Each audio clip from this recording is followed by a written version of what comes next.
Appy's Pricier Diamond Club, where guests enjoy silk sheets, condoms, lube, and chicken and waffles. Why is there so much food involved? Hey, Outback Steakhouse got a good salad. I don't get it. Don't you eat hours before you go to this place? I mean, the way to handle it, I think, is to not necessarily, engage in a fried chicken dish. You go in hungry. And there's certain things you're going to do in there you wouldn't want to be eating. Right. You're not going to go in that direction if you've been eating. Is it possible they do that just to say, hey, we're a restaurant here? There's nothing going on to the authorities. We're a restaurant. Look at the waffles. We have the delicious chicken and waffles, and check out our slaw. Otherwise, it makes no sense. Don't mind the silk sheets and the condoms. We have chicken. I don't get it. And a waitress serving you during.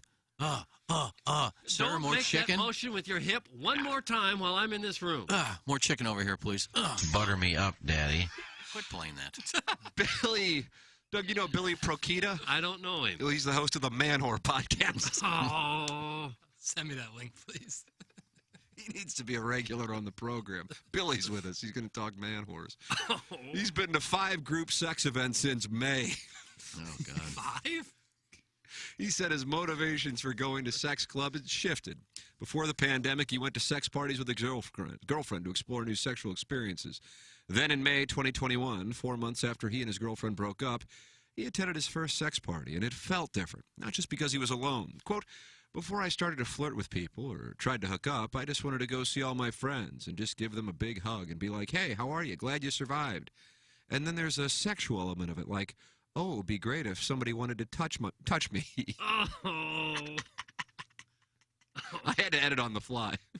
Okay. Billy Prokita was a little more graphic. I expect he might have been. So sex parties, I'm guessing, are different than swingers parties. Doug, is that if correct? he's allowing Who knows? single people to go in. I think the sex parties have fried chicken. The swingers parties do not. Right.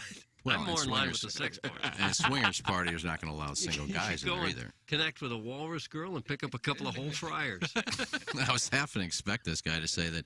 At first, I went just to see what my friends are like. Now I just go for the chicken. Oh. It was joyful. We are all right next to each other, and we're barely wearing clothes. And more importantly, we're not wearing masks.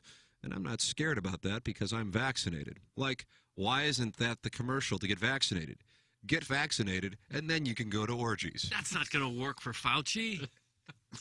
The chicken might, though. Why, if you're so worried about getting the COVID, you're not going to sex parties with the chicken, are you? I think if you have chicken and waffles and slaw, more people will go, and then more people will get vaccinated. This could be a master's thesis building right here in the middle of this presentation. Okay. A recent study by the Kinsey Institute and Love Honey. Love honey. Now they're putting honey on the chicken or the waffles? Probably the waffles. Determined that 20% of people were more likely to attend a sex club this year than before the pandemic. While 55% say they're less interested, and the other 25% have the same level of interest. The study's lead researcher, Justin Laymiller, told me this didn't necessarily mean that sex clubs were going to be less popular post-pandemic. Before the pandemic, he said, the number of Americans who had actually been to a sex club was pretty low. According to one study, just 6.3% of men and 5.2% of women said they had been to a sex party or swingers club. Iggy, is that high? Like is that high. low? I feel like that's probably right about right. I think it's right about there. Yeah. You think it's high, Doug? I think so. Jess, where are you? I've never heard of anyone who said, yeah, I just went to a sex party and the think chicken was fabulous. I think it's I've right in never the heard that. I think it's right in the pocket. I think that number's pretty accurate. Don't say right in the pocket. I like that. What's that Put mean? it in the pocket. But I think swingers pocket. parties would be lower, I think. Only for the Sex fact. clubs higher, swingers party lower. Yeah, because it seems like sex parties will let more people in, especially single guys. Swingers are not letting single guys in. And swingers parties, for the most part, do not have dinner. They don't have sides of chicken and, Doug, that's why we're going I'm to not sex interested parties. in that anymore. cheesecake. Yes, they'll have the couple in room 6 and 2 slices of cheesecake, please. Oh, God. Well, that's just not hot to me. No, it's not. no, and the guy who did the article said he went with his girlfriend. Why would you go with your girlfriend? Wouldn't that be where you'd go kind of single is to do something else? Arrangements. If you got a girlfriend Maybe girls already, like the girls. No, Time there's- to recruit. No, they're probably swingers. You're looking for strange. Don't say I strange. kind of liked it. I thought it was a proper number. Okay. Hot takes. Yeah. Pepperoncini. Pepperoncini. And now the Pepperoncini Show with Darren Atkins and Ken Strode. All right, take it, fellas. There it is. That's the open. Pepperoncini. Pepperoncini. Pepperoncini. Pepperoncini. Pepperoncini. Pepperoncini. Pepperoncini. We don't know what it is. We don't understand the name. We just know it's stupid. And it's available every weekday, featuring Iggy and the Plowboy. Apparently it's some kind of a podcast or something. Available at tmastl.com and on the TMASTL mobile app. Whatever. There's a lot of common sense and Western wisdom like don't squat with your spurs on and always drink upstream from the herd. And there's also some Western wisdom that's less common, like never steal from a bear, which you can't make for yourself, or a man doesn't know his worth until he's eye to eye with a rattlesnake holding a toad. I'm sure there's a good lesson in there somewhere, but there's one lesson that is perfectly clear. Fistful of Bourbon is an award-winning blend of 5 straight bourbons and as smooth as a banker on Friday. Get wise, pick up a bottle today. Don't be a damn fool. Please enjoy responsibly. Imported by William Grant & Sons, New York, New York. Live from the Michelob Ultra Studios, KPNT-FM HD2, Collinsville, St. Louis. This is TMA All Day.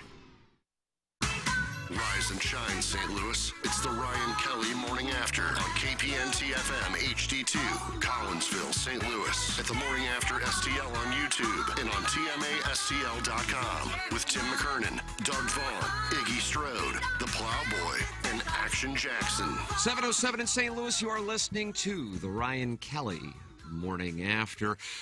You are in the Michelob Ultra Studios, and it's the Munganess St. Louis Acura Alton Toyota 7 o'clock hour. Timothy, Michael McKernan, Douglas Elvin Vaughn, Kenneth Iggy Strode, Action Jackson, Virgin Pringles, Sauce Boss, and the Plowhawk.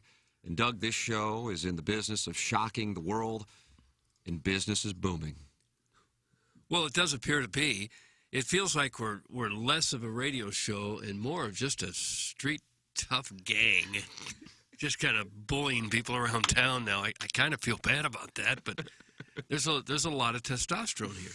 Yep. And the city's really waking up to realize that. In what can only be described as stunning TMA yesterday in the Birdies for Bipolar charity match at Meadowbrook Country Club, defeated Chris Nagel 7-6, meaning the match was over after the 12th hole. Our group was 7 under through 10 holes, and Chris Nagel never won a hole.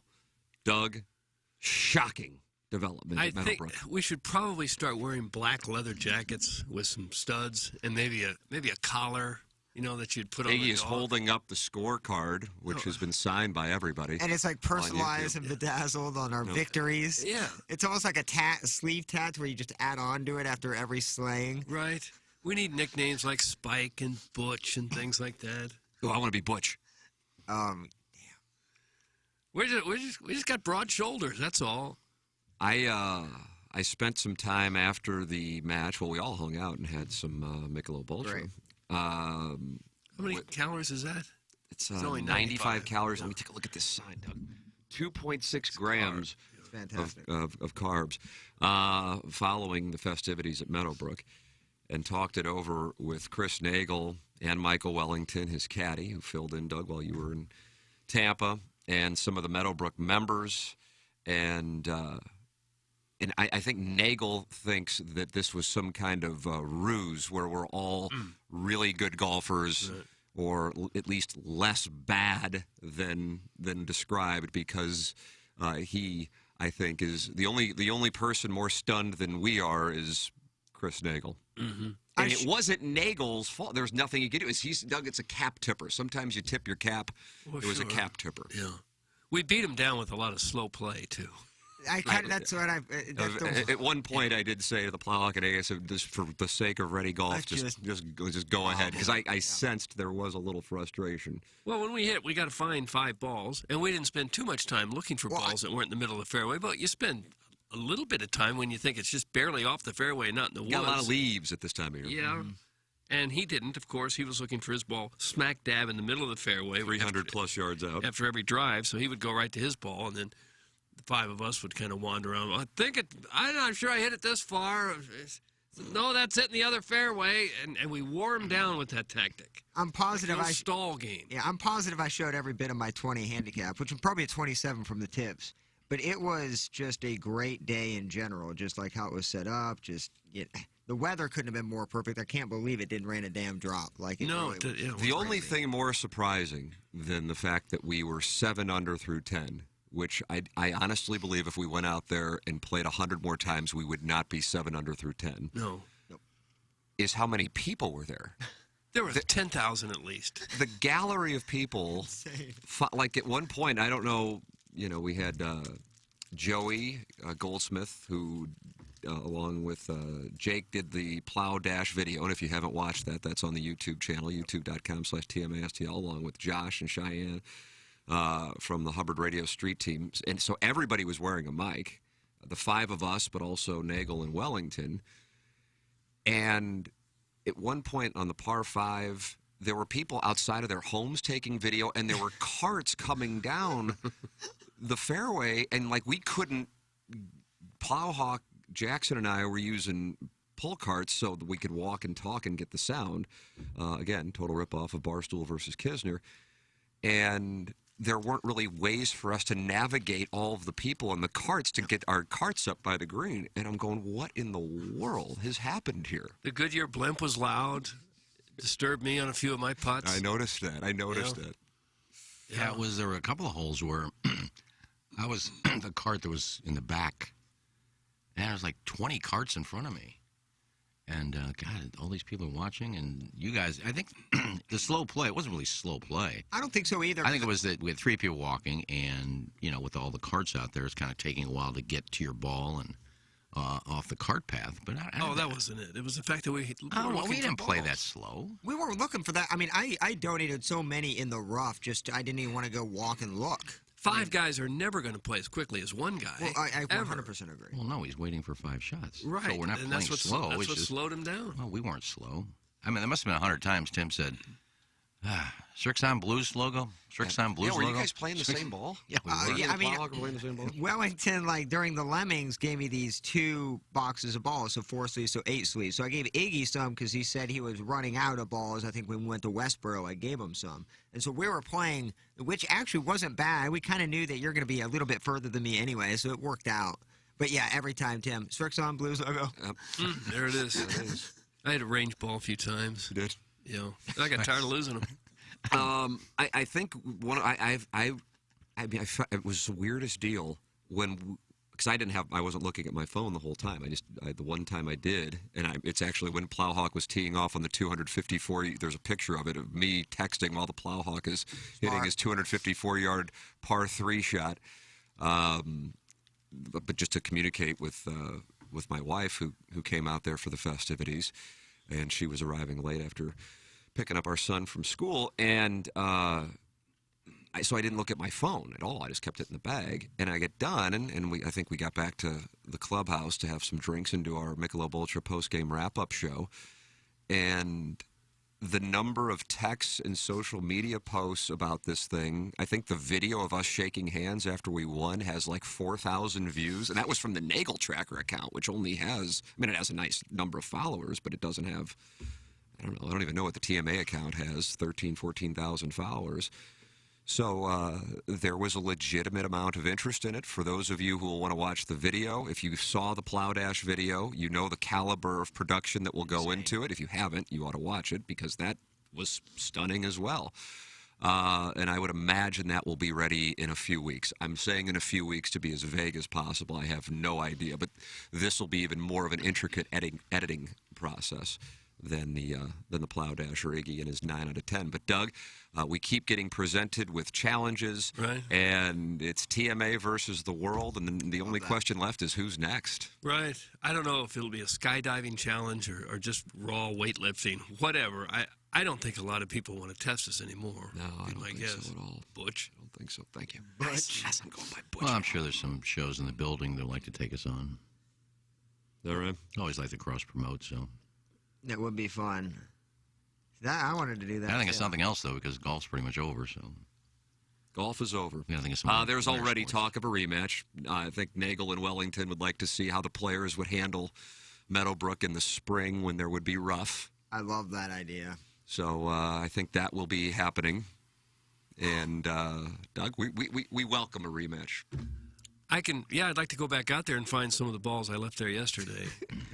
For the record on the prop bets, we only wound up playing 12 holes. Nonetheless, a number of things came in. I think it's fair to say that if you did actually wager with somebody on our score over under 73.5, if somebody took the over as a gentleman, they should concede that they lost that because we were 7 under through 12. So 73.5 was not going to happen. We shot a 30 on the front nine. Insane. Absolutely insane. Birdied 6, 7, 8, and 9. It's so Number of birdies, we obviously went over that. That was 4.5. Number of 3-putts, the over-under was 1.5, 0. Now, we didn't play all 18, but we were at 0 through 12. Number of Nagel birdies, Iggy, you have the scorecard. How many birdies did he have? I think he had 2 birdies, 2 bogeys. 2 birdies, 2 bogeys. He bogeyed 11, but at that point he kind of had to be aggressive because he was down so much, and so he didn't play the way I think he would normally have played that shot at all. And it went into the hazard off the hill. Number of TMA holes won, obviously, the 1.5. We covered that. Number of balls lost, that went over. Way over. Oh, sure. We were lazy. I think I lost 2. I lost 6 at least, but like again, I don't think I went in the woods at all or in the. I just know I was in the rough far enough to where I'm like, nah, I don't need to go walk there. No. Number of, and then the final one that I have, and maybe I'm missing out on a prop bet, number of non-putt shots that our team used that were hit by Iggy and or the Plowhawk combined. That total, Doug, was 6.5. And I can think of for certain, number 3, we're 1 up. We won number 1. We halved number 2, which was a win because I thought he would win all the par 5s. And Jackson hit a great drive, but it caught the fairway bunker. And I pushed mine out into the trees, so I was not in play. And Iggy, we used his drive. Yep.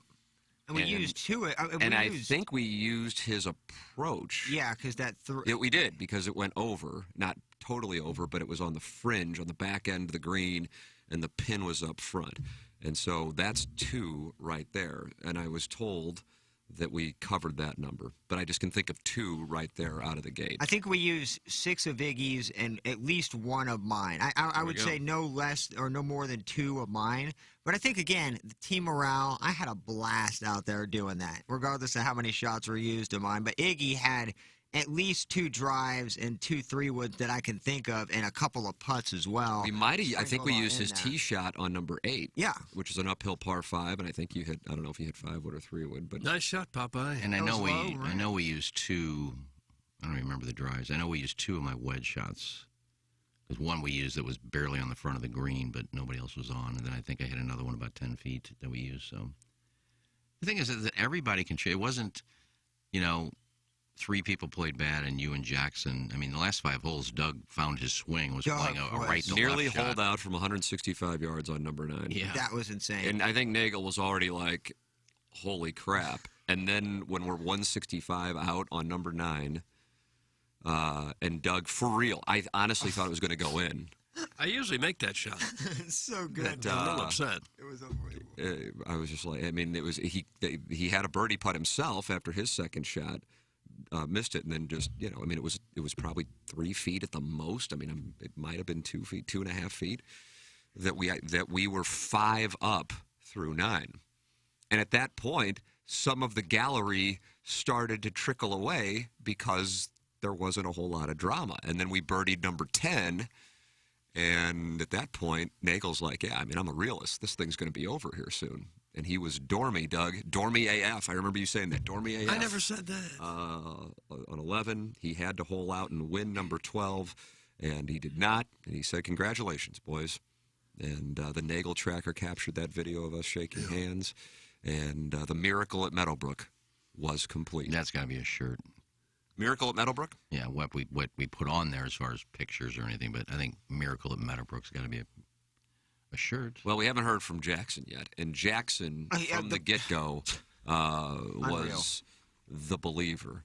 After I had the practice round with Chris, I realized we would have I don't want to say makeable, but reachable approach shots, and also that the rough wouldn't be a factor, and I could just kind of hit it wherever, and we would at least have, most of the time anyway, not, 3 woods in, at least not all 5 of us not having 3 woods in. So I thought there was a chance, but still yesterday, even after that, what score did I predict? 73.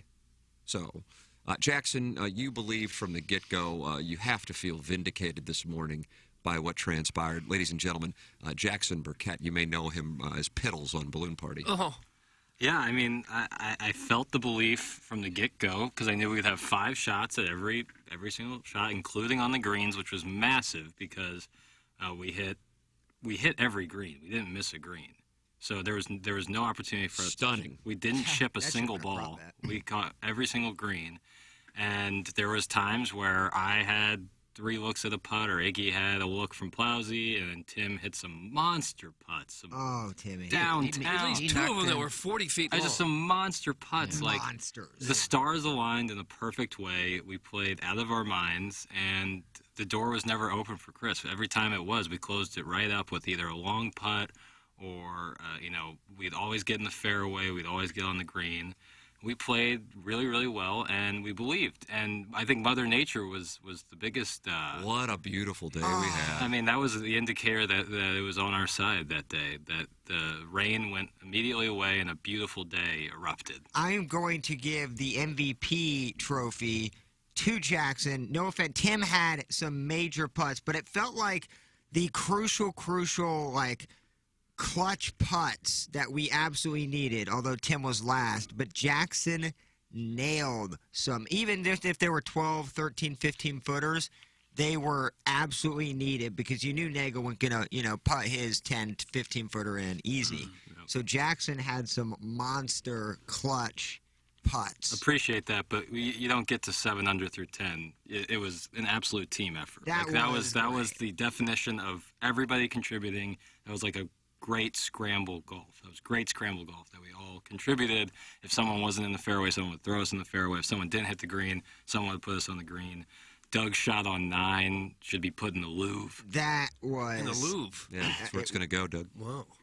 Well, what about the shot on 1? So Skip Berkmeyer, who is the second best amateur in St. Louis next to me. You'll hear him on the video. Yeah, he was referenced, and we'll get to that momentarily. But Skip was, and I don't know if he knows he was referenced, over a putt. Was certainly not expecting this. And has texted me, and I think he's going to call in, actually. And people are welcome to call in, 636-9004, TMA, Steve Schmidt, Kia, North County phone lines, text in, engineer design facilities, text inbox 314-881-TMA5. But he was texting me, he said, you and Jackson must have played out of your mind. And I said, I appreciate that. That's kind. I would tell you that I actually don't think I hit the ball, for me, well. It went a decent distance, but as far as like where it would go, if I were playing my own ball, I wouldn't have played well yesterday. I putted like I'll never hit putts like that again. But as far as my tee shots, they were kind of pushes and bitchy and whatever. But the key was, for real, that one of the 3 gentlemen in front of us in our batting order was Plowhawk, Iggy, Doug, would get a ball out there, and then that freed Jackson and I up to be more aggressive with our lines. And on number 1, I think Plowhawk, you pulled your ball left. Iggy, did you pull your ball left? And Doug, you went right. Yeah, me and Iggy were in the same spot on I that left side. always go right. And I would say on the tee box, there's a bunch of cameras. I would guess that there are around 70 people. And Jackson hits a tee shot. We're playing from, the tips. And I know that it's from playing with Chris the day before that I think it's 290 to these bunkers that are out there. And I know that's the line. And Jackson hits a ball, and it's right out in the middle. And at that point, then that frees me up to then try to cut the corner and then take even more distance. So when one of the 3, or in that case, in Jackson, would be out in the fairway, the pressure is then off because we know we have one. And that's why it was so key. Because if I were up there multiple times going, God, if I don't do this, we are automatically going to lose the hole, we never shoot 7 under. And that is why I emphasize the contributions of the Plowhawk, Doug, and Iggy in a major way in this. This was not just me and Jackson at all. I mean, we certainly used our tee shots, I guess, almost all except on number 3 where Jackson was in the fairway bunker and I pushed mine right.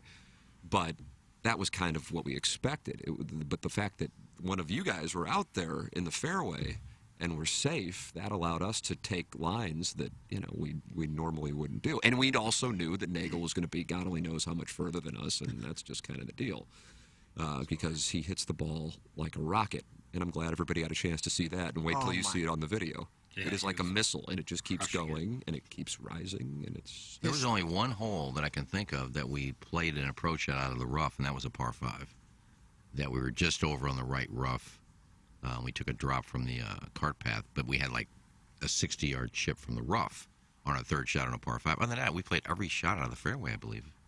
10, I think we took. We chose it just because it was a better angle. Yeah, there was two Jackson in the was in fairway. the fairway, but the bunkers and the play green side, and the angle on my tee shot was better, but it was off in the rough. But it was just it was incredible. I mean, this is 2 times now we've had in the last 6 days. Last Thursday with the event with the sales team at Westboro, just hanging out and having booze, and then this thing, and I'm going, man, this is something else. And it's going to raise money. It already did. Wellington was texting me and Nagel last night when we got home about the donations he already got. Once the video goes up, I'd like to think when the Birdies for Bipolar thing is all over the video, it'll raise more money. And Meadowbrook was an incredible host. The number of members there. And what a great golf course. What a great, just an absolute top of the line facility. I don't know if it was Pang or Nagel. Just kept saying, it's like a hidden jewel. It's just ridiculously beautiful golf course, and the staff first class. They couldn't have been kinder, and that was put together in 2 weeks by this isn't just like that's a top of the line golf course and country club. And let's thank our staff too. I mean, we talked about our videographers that were out there, but you saw Carrie out there, and Barb was out there, and Maggie is out there, and Dylan's out there. Dillian. Freudian slip. Did you see Dillian? No, I would have. She was in the buffet. She's always there. She was having the wings. But anything we do, we see our sales staff out there supporting us, and they couldn't be better. So thank you. And seeing the veterans out there, they were cool as hell. Yeah. Talked to a bunch of those guys, and they were super excited. Some of them actually listened to the show since Wellington has introduced himself to it. It's just really funny. So the people out there were so nice. Like the staff literally was top notch. I'm telling you, on one, we're walking down the fairway, and there's 20 carts flying down the fairway. I honestly thought it would be the veterans and maybe some of the sales staff because I knew they were coming, and maybe a couple other people. And when I saw that, I'm going, you got to be kidding me. But there was one scene on that par 5, number 6, where there's a hill, and the hillside, and there's just people rushing down in the carts. Mr. 63011 was flying through. Yeah. What an He'll be amazing texting in, calling in. It was like the last scene in Caddyshack. Yeah, There were so many cards. I thought most of these people must have been people we owed money to. Credit card companies heard where we were going to be, and they thought this was their chance. Because when they see us served, when they see us roll up in our motorcycles, they don't know what to expect. That's right. And then when we beat them down, and they know that if we wanted to, we could probably take their women also. Yes, if we were into that kind of thing. Thank you. And if you haven't been on the fan page yet, Doug, have you been? I've been on it twice already. Curtis Hall was out there, who never misses a tee time, and he was out there yesterday. We saw him taking pictures. There's 65 pictures on the fan page that are just tremendous. They are so good. Those are perfect. I DM'd him. I'm posting on the. That's what I've been doing here the entire show. Actually, is typing and posting pictures. So I know a lot of people aren't on the fan page, but they will be up on the Instagram account TMA_STL. At least I don't have them all, but Curtis. I didn't realize. I mean, he's so. These are damn good pictures. Yeah. And even the freeze frames where you're fist pumping or whatever. I mean, it's just perfect. So thank you for that. There's some great pictures. Oh, they're amazing. I actually used one that me and Welly's not in the picture, but me and Chris is walking down the fairway talking. I thought it was kind of a cool picture. What do you mean you used one? That's I why mean, I I'm glad he saved it, kept so if I going. wanna use it- Follow-up, dog. If I want to use Very it, important if- follow-up. If I want to save it for a profile picture or something, I just saved it into my phone. There's one of me and Tim fist bumping right in front of Nagel As he's lining up his putt. Oh, That's a power move. Yep. If I've ever seen And I it. there's- felt like that might have been a cock. There's a nice one of me and Plowsy. I got a cigarette. I got a butt in my mouth, and he's holding a Flip that cigarette off. on the green. classy is all it is. Yep, we have some of those images. They'll be up on the Instagram account momentarily. You can imagine as we rode away on our Harleys that the whole country club is just shaking their head. Who was those guys? Yeah. And how can they become members here? Right. We thought we'd be offered complimentary memberships after that. I don't But know. we realized we can't make the monthly I payment filled an either. application out, didn't you? Oh, that I place. I didn't- would join in a second. They asked me. They said Oh, waive the my God. initiation fee. Just Yeah. Yeah. give us a plug every once in a while. I'm not That's saying- what they want is a plug. I'm not saying this as a half joke, but like the amount of people I never have golfed in any kind of scenario to where there's actually anybody watching outside of watching and laughing when I play golf. So like. It didn't feel like any of us felt any pressure. Like, I mean, you kind of felt how many people there were on one, but I thought we didn't crumble. We didn't, we didn't pander to the fans. We played our game. We were a very tight-knit team. I thought team morale, I think it had to do with the weather changing. It just really was beautiful yesterday. Team morale couldn't have been higher, right, Jackson? I thought we were all in sync. Giving Vibes were fist strong. bumps. Vibes were very, very strong.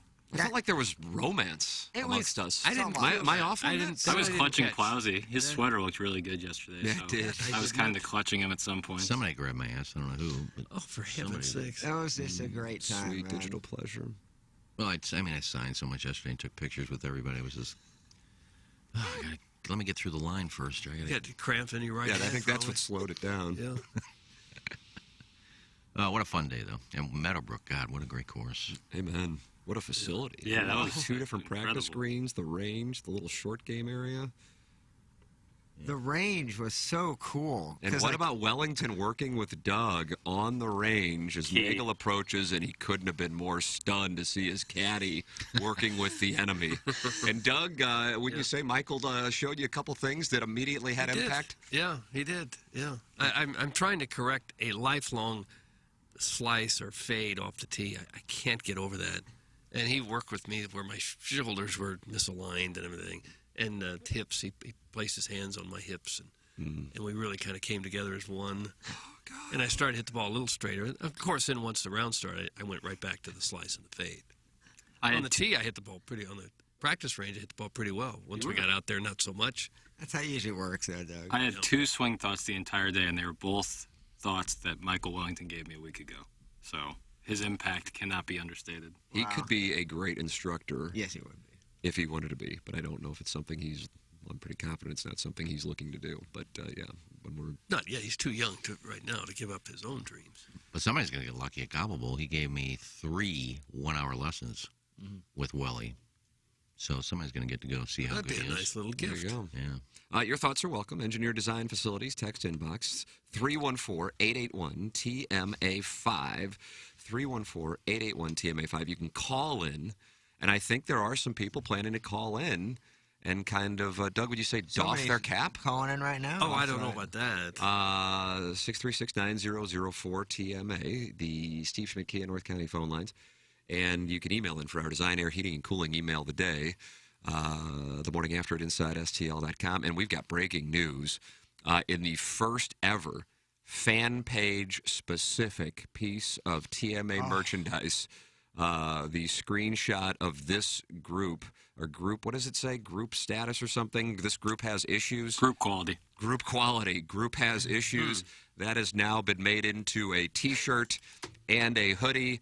And in celebration of the victory yesterday, everything at TMASTLshop.com, including these brand new shirts and hoodies, which you can see, Jackson, correct, on our social media. Oh, yeah. Everything is 20% off today. It's a victory celebration at TMASTLshop.com. So whatever it is that you want, go get it. No promo code needed, including these brand new TMA fan page T-shirts and hoodies. TMASTLshop.com. Engineer Design Facilities sponsor the text inbox. EDF's Fire Division now testing, inspecting, and maintaining the fire system on all commercial kitchen and restaurant hoods. EDF can handle all of your company's security and surveillance needs, from surveillance cameras to access card readers to facial recognition software and everything in between. If you have visibility to your company or place of business's commercial fire alarm panel and system, please email fire@edf-rg.com. And they'll have a technician come out and provide a free evaluation of your system and offer the most competitive contract pricing in the market. You can also check them out anytime at edf-rg.com. And Doug, you'd like to tell the people about Mark Milton. Well, if you got tax issues, even if you don't, Mark Milton is a great guy to know because he is the expert. You've probably heard by now the IRS is receiving an additional $80 billion in funding to increase enforcement and audits of taxpayers. If that news worries you at all, contact former Department of Justice Tax Division Attorney Mark Milton at stltaxlawyer.com. If you have unfiled tax returns, now is certainly the time to act. Mark and his team focus on tax debt resolution and can help with years of unfiled tax returns, defense against audits, and even criminal tax investigations. Clean up your tax issues. Get yourself back into compliance before all those new IRS agents are hired and enforcement ramps up. If you've got any kind of IRS problems, contact the STL Tax Lawyer, Mark Milton, at stltaxlawyer.com. And you'll be saying to the IRS, you'll say, hey, I'm not guilty, I'm with Milty. And remember, the choice of a lawyer is an important decision and should not be based solely on adverts. There it is. And Jackson, would you like to tell us about anything? And I mean anything at all. Yeah, I want to talk to you about Muggsy. Oh, wow, he does want to talk to us. Doug, how's your pant game? That's Set fair. off. Fair. Fair? Be better if I had more Muggsies. Yeah, it's time to step it up. These are the most comfortable and stylish men's jeans on planet Earth because they're designed by dudes for dudes. They're never baggy and they're never tight. Plus they're so soft you feel like you're wearing sweatpants. They're available in any color you could ever want. Sometimes you go out to a bar, maybe just like a family get together. You're like, man, I'd really just like to wear sweatpants, but I don't want to look like that guy wearing sweatpants. Well, you put on Muggsy jeans, it's gonna feel like you're wearing sweatpants, and the weather's gonna get colder. And Muggsy's got these fleece-lined jeans. I mean, it couldn't be more comfortable. It's like, you're a little pig in a blanket. Your legs will be like little pigs in a blanket. This holiday season, give yourself or a loved one the ultimate gift of life-changing comfort. Look great, feel even better, and stay warm with Muggsy. So treat yourself for once and head on over to Muggsy.com using code TMA for 10% off and free shipping on the most comfortable jeans that we have ever worn. That's Muggsy.com and code TMA for 10% off your entire order with free shipping and free returns if you don't like them. Go experience life-changing comfort with Muggsy. How about that? It's Muggsy, and grateful for their sponsorship, just like we're grateful for Munganass, sponsor the 7 o'clock hour, St. Louis Acura.com, AltonToyota.com. Munganass also sponsored the Plow Dash. Got to watch that video. The production, ridiculous. The accomplishment, stunning as well. As the Plowhawk shocks the world, as we just continue to shock the world on this show, and runs a 7-minute mile. Munganass, the sponsor of that. It took place at Munganass St. Louis Acura, Alton Toyota. Work with the official automotive provider of TMA. It's Munganass St. Louis Acura, Alton Toyota. Email me, T. McKernan at InsideSTL.com, and I'll be happy to connect you with Jamie Burkhardt, Clayton Patterson, and Peter Munganass at Munganass St. Louis Acura. Also this week, Friday night is pizza night. Uncle Leo's. Buy one pizza, get one 50% off, and you let them know you are a TMA listener. That's right. Friday night is pizza night, and this week it's Uncle Leo's. Buy one pizza, get one 50% off at Uncle Leo's. What do we have going on, Jackson? Do we have phone calls? Yeah, we got Bob from Meadowbrook on the line. Oh, Bob from Meadowbrook, for Doug. heaven's sakes. Bob from Meadowbrook. Bob from Meadowbrook, good morning. You are on the Steve Schmidt Kia of North County phone lines. Morning, fellas. First time, long time, as they like to say. Oh, well, Welcome to the show. Well, thank you. I want to give just a little recap of the festivities that occurred yesterday at Meadowbrook. were you there watching? I caught about 4 to 5 holes, but I caught enough of what I needed to see. Oh, So okay. I want to start with a couple of things. Jackson, first of all, you're asking Doug about his pant game. I think the individual you need to be asking about his pant game would be Iggy Strode. Those pants were so baggy. My God. You could have fit four kind gentlemen in each pant leg. That's the look. Unbelievable. That's the look, Doug. All right. Second of all, let's talk about golf for a moment. One of the most underrated shots I saw yesterday was on 6. Let's pull up Which number is a big 6, Doug. Okay, I'm looking at it now. Okay. Big par 5, dogleg left, and then you got to go over water at the end. Jackson's second shot, his approach shot in, it was an uphill lie, have to go over the water and angle it just perfectly. I mean, that was one of the better approach shots I've seen on that hole, and truly set you guys up tremendously on that hole. And then to follow it up with the putt he nailed, I mean, it was impressive. I mean, it was at that moment I was like, man, these guys are really taking it to Little Nagy. So anyway, then you get to 7. And I got to correct Iggy on one thing. No disrespect, Iggy. You guys were on 7. I believe you guys were in the rough as well. You were to the left side of that sand trap. Which hole are we talking about? 7. Number 7. So that's the short par 4. Yes, that is right correct. after Yeah, the I know what you're talking about. Yep. And I believe you guys were off in the rough, just off to the left, Yep. to the left side of those traps.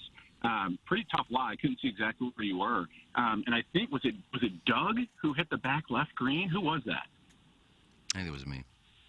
Was that you, Iggy? That was a great shot, dude. The thing is with the rough No, out there, don't though, we worry. get to place it, so we really don't have a bad lie even when we're in the rough. Iggy hit Yeah. the green, but it rolled off on 7. That was when you went Yeah. left. That's true. Yeah, Iggy's did roll off back. So who stuck it though? Because I know then you guys drained the putt. And I think that was another Jackson bomb, if I remember correctly. I hit the wedge that got us to like 15 feet. I think it was 15 feet. I don't know. I have 10, a terrible 15 memory. feet. Yeah, really that's do. okay. But what I really want to talk about, and Doug, get the gong ready. Let's go. Okay. Let me know. You got it? I got it. Yeah. All right, Timmy, your putt on 8. Whoa! Oh boy. Doug, That my was- putt on 8. Ooh, boy. Oh, that thing. I mean, that that's was- when Nagel said you broke the stick. No, that was 3. Again, terrible memory. Unbelievable putt. I mean, double decker, blue pin. Oh man, I think I told your wife, I go, you're gonna be hearing about this putt for weeks, and I told her just to pretend like she cared. Yeah, I walked You know? off the green, and she goes, "Oh, were you the one who made that?" So paying Doug attention. just as supportive as all get out, and so invested in my golf. Well, It was impressive, and that. So a couple more things. Number 10. This is just such a lack of awareness by Ig. You know, I'm sorry to pound you. I genuinely love you. I'm not like one of these. Yeah, so haters. far it's been my terrible shot, my pants, and okay, now what do we got? I didn't say about a terrible shot. No, you came through in some clutch shots. It was Go a ahead, terrible buddy. pan. All right, 10th green. You guys drop another bomb. I think that was Timmy again. You're walking off the green and you mumble under your breath. I guess the listeners were right. It was going to be over by 13. And I'm thinking to myself, I'm like, this is the guy who all week talked about how they had no chance. They wanted to find any excuse not to play. And then as the puck gets dropped, completely flips the script. I mean, it kind of reminded me of like, there's 6 guys fighting one guy, the 5 guys beat the crap out of the one guy, and the 6th guy doesn't do anything. And then at the end of it, kind of jumps in and just kicks him as hard as he can. wow. It's going real. Well, you have to understand that we were mic'd up and we're just doing stuff for content. So for Once me, again, Iggy's just a performance artist. so when we say when all of the listeners said, you know, you have no shot, and I said at the beginning, I said we have no shot. You guys won't get past 13, and I just kind of flipped the script and said, well, they were right. Didn't get past 13. Unfortunately, it's Chris that's not going to get past 13. So just having a little fun. It was well played, and I hope you guys enjoyed the course. It was fun watching that. And look, I got to tell you, 1 on 5. I mean, you guys really stepped up, and that was the true epitome of a ham and egg. I mean, you know, there's a I few agree times with it. That is the ham and egg is when one person f's up, but then the partner picks them up, and that is how people usually, outside of sandbagging, win member guests, and that is truly what happened because at least one person came through every single time. I guess maybe minus the tee shot on 3, but he was in the fairway, so we had a shot. You know, but yes, you are correct. That's an accurate assessment, Bob. Yeah, no, it was fun to watch, and I got to tell you, I'm still a little sweaty after being that close to Doug Vaughn. My God, is that guy Cut that hot or off. what? Yeah, it is. it happens. It's something I think a lot of people now appreciate the natural beauty you carry, Doug. Right. Well, I mean, I can't keep it a secret. I grew up with Deke Doden. We've been boys for over 25 years, and you know now I understand why he's just got such what is it? What word am I looking for? Just such sex appeal, and then just wants that Doug butt. It's unbelievable. Okay. Ooh, I want that butt. I know it's irresistible to a lot of people, men and women alike. Well, Men hats want off to to be your with me, and women want to be something with else. you. Hats off to your staff, though. The course is in great shape. Yeah, and that just was a unbelievable. tremendous facility. Thank you. You were lucky. We got a phenomenal greens crew, just great management, and it's a great course. I'm glad you guys took it in. And Timmy, if you and the boys ever want to come out, I'll give you my government name off the air. But we'd love to have you guys back out again. It was a tremendous event, and I'm sure Chris wants another shot at you boys. Yes, there is already. We were talking about it last night while having some libations, and he would like to get a shot at us in the spring when the rough would be a factor. And I understand where he's coming from. Yeah. Yeah, it's look, you guys played your asses off. So what are you gonna do? Sometimes you gotta just tip the cap. That's what he did. As we were walking off the green on 9, which Doug nearly holed out for eagle, he just turned around and he goes, "What can I do? Tip my cap." He and Wellington were both tipping their cap. Yeah, Doug, you threw a couple of darts. On number 1 and number 9, it was a dart Not festival. Many. Not many. A couple. Yeah. Even a blind squirrel occasionally finds an acorn. But sometimes you just got to dig deep and find it, and you found it. I mean, what you don't downplay it. I mean, gosh. Tremendous, Doug.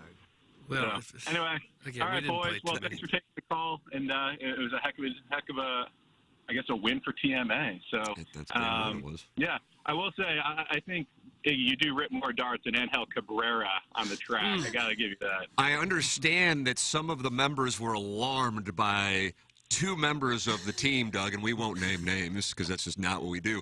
2 members of the team smoking on the greens and also at times smoking while hitting the golf ball. shots, yeah. Well, I didn't want to put it down on the green, so I kept it in my mouth. We were trying to be respectful, Yeah. Tim. I'm not sure I've ever played with someone who smoked while golfing before. Is that smoking on the green? Is that John a definite Daly. No. Well, as long as I didn't put it down anywhere. We've got a pretty welcoming membership. I don't think there'll be any grudges held. Okay. I was hoping I didn't. I hope do it doesn't impact all of our applications.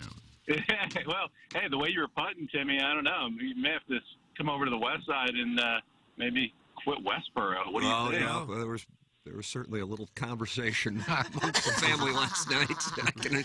But there's been a conversation amongst the family for a while. So thank you. I appreciate that, Bob.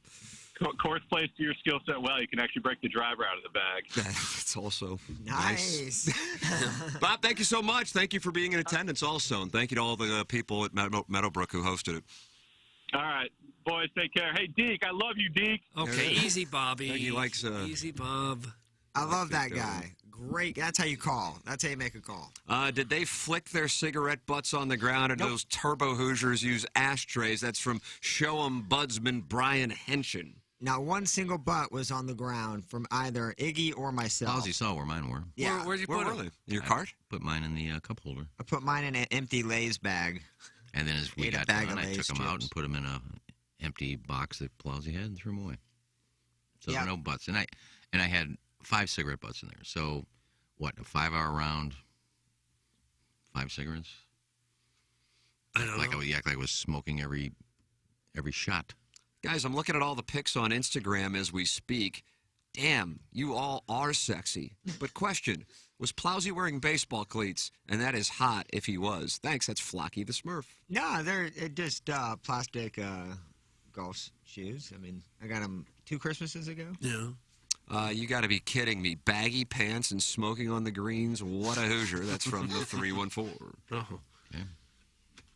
Hoosier don't wear Nautica. No, they don't. Or polo. Pants cost more than anything in your closet. Golly. Just the pants alone? How much were those trousers? They weren't cheap. Couple honey?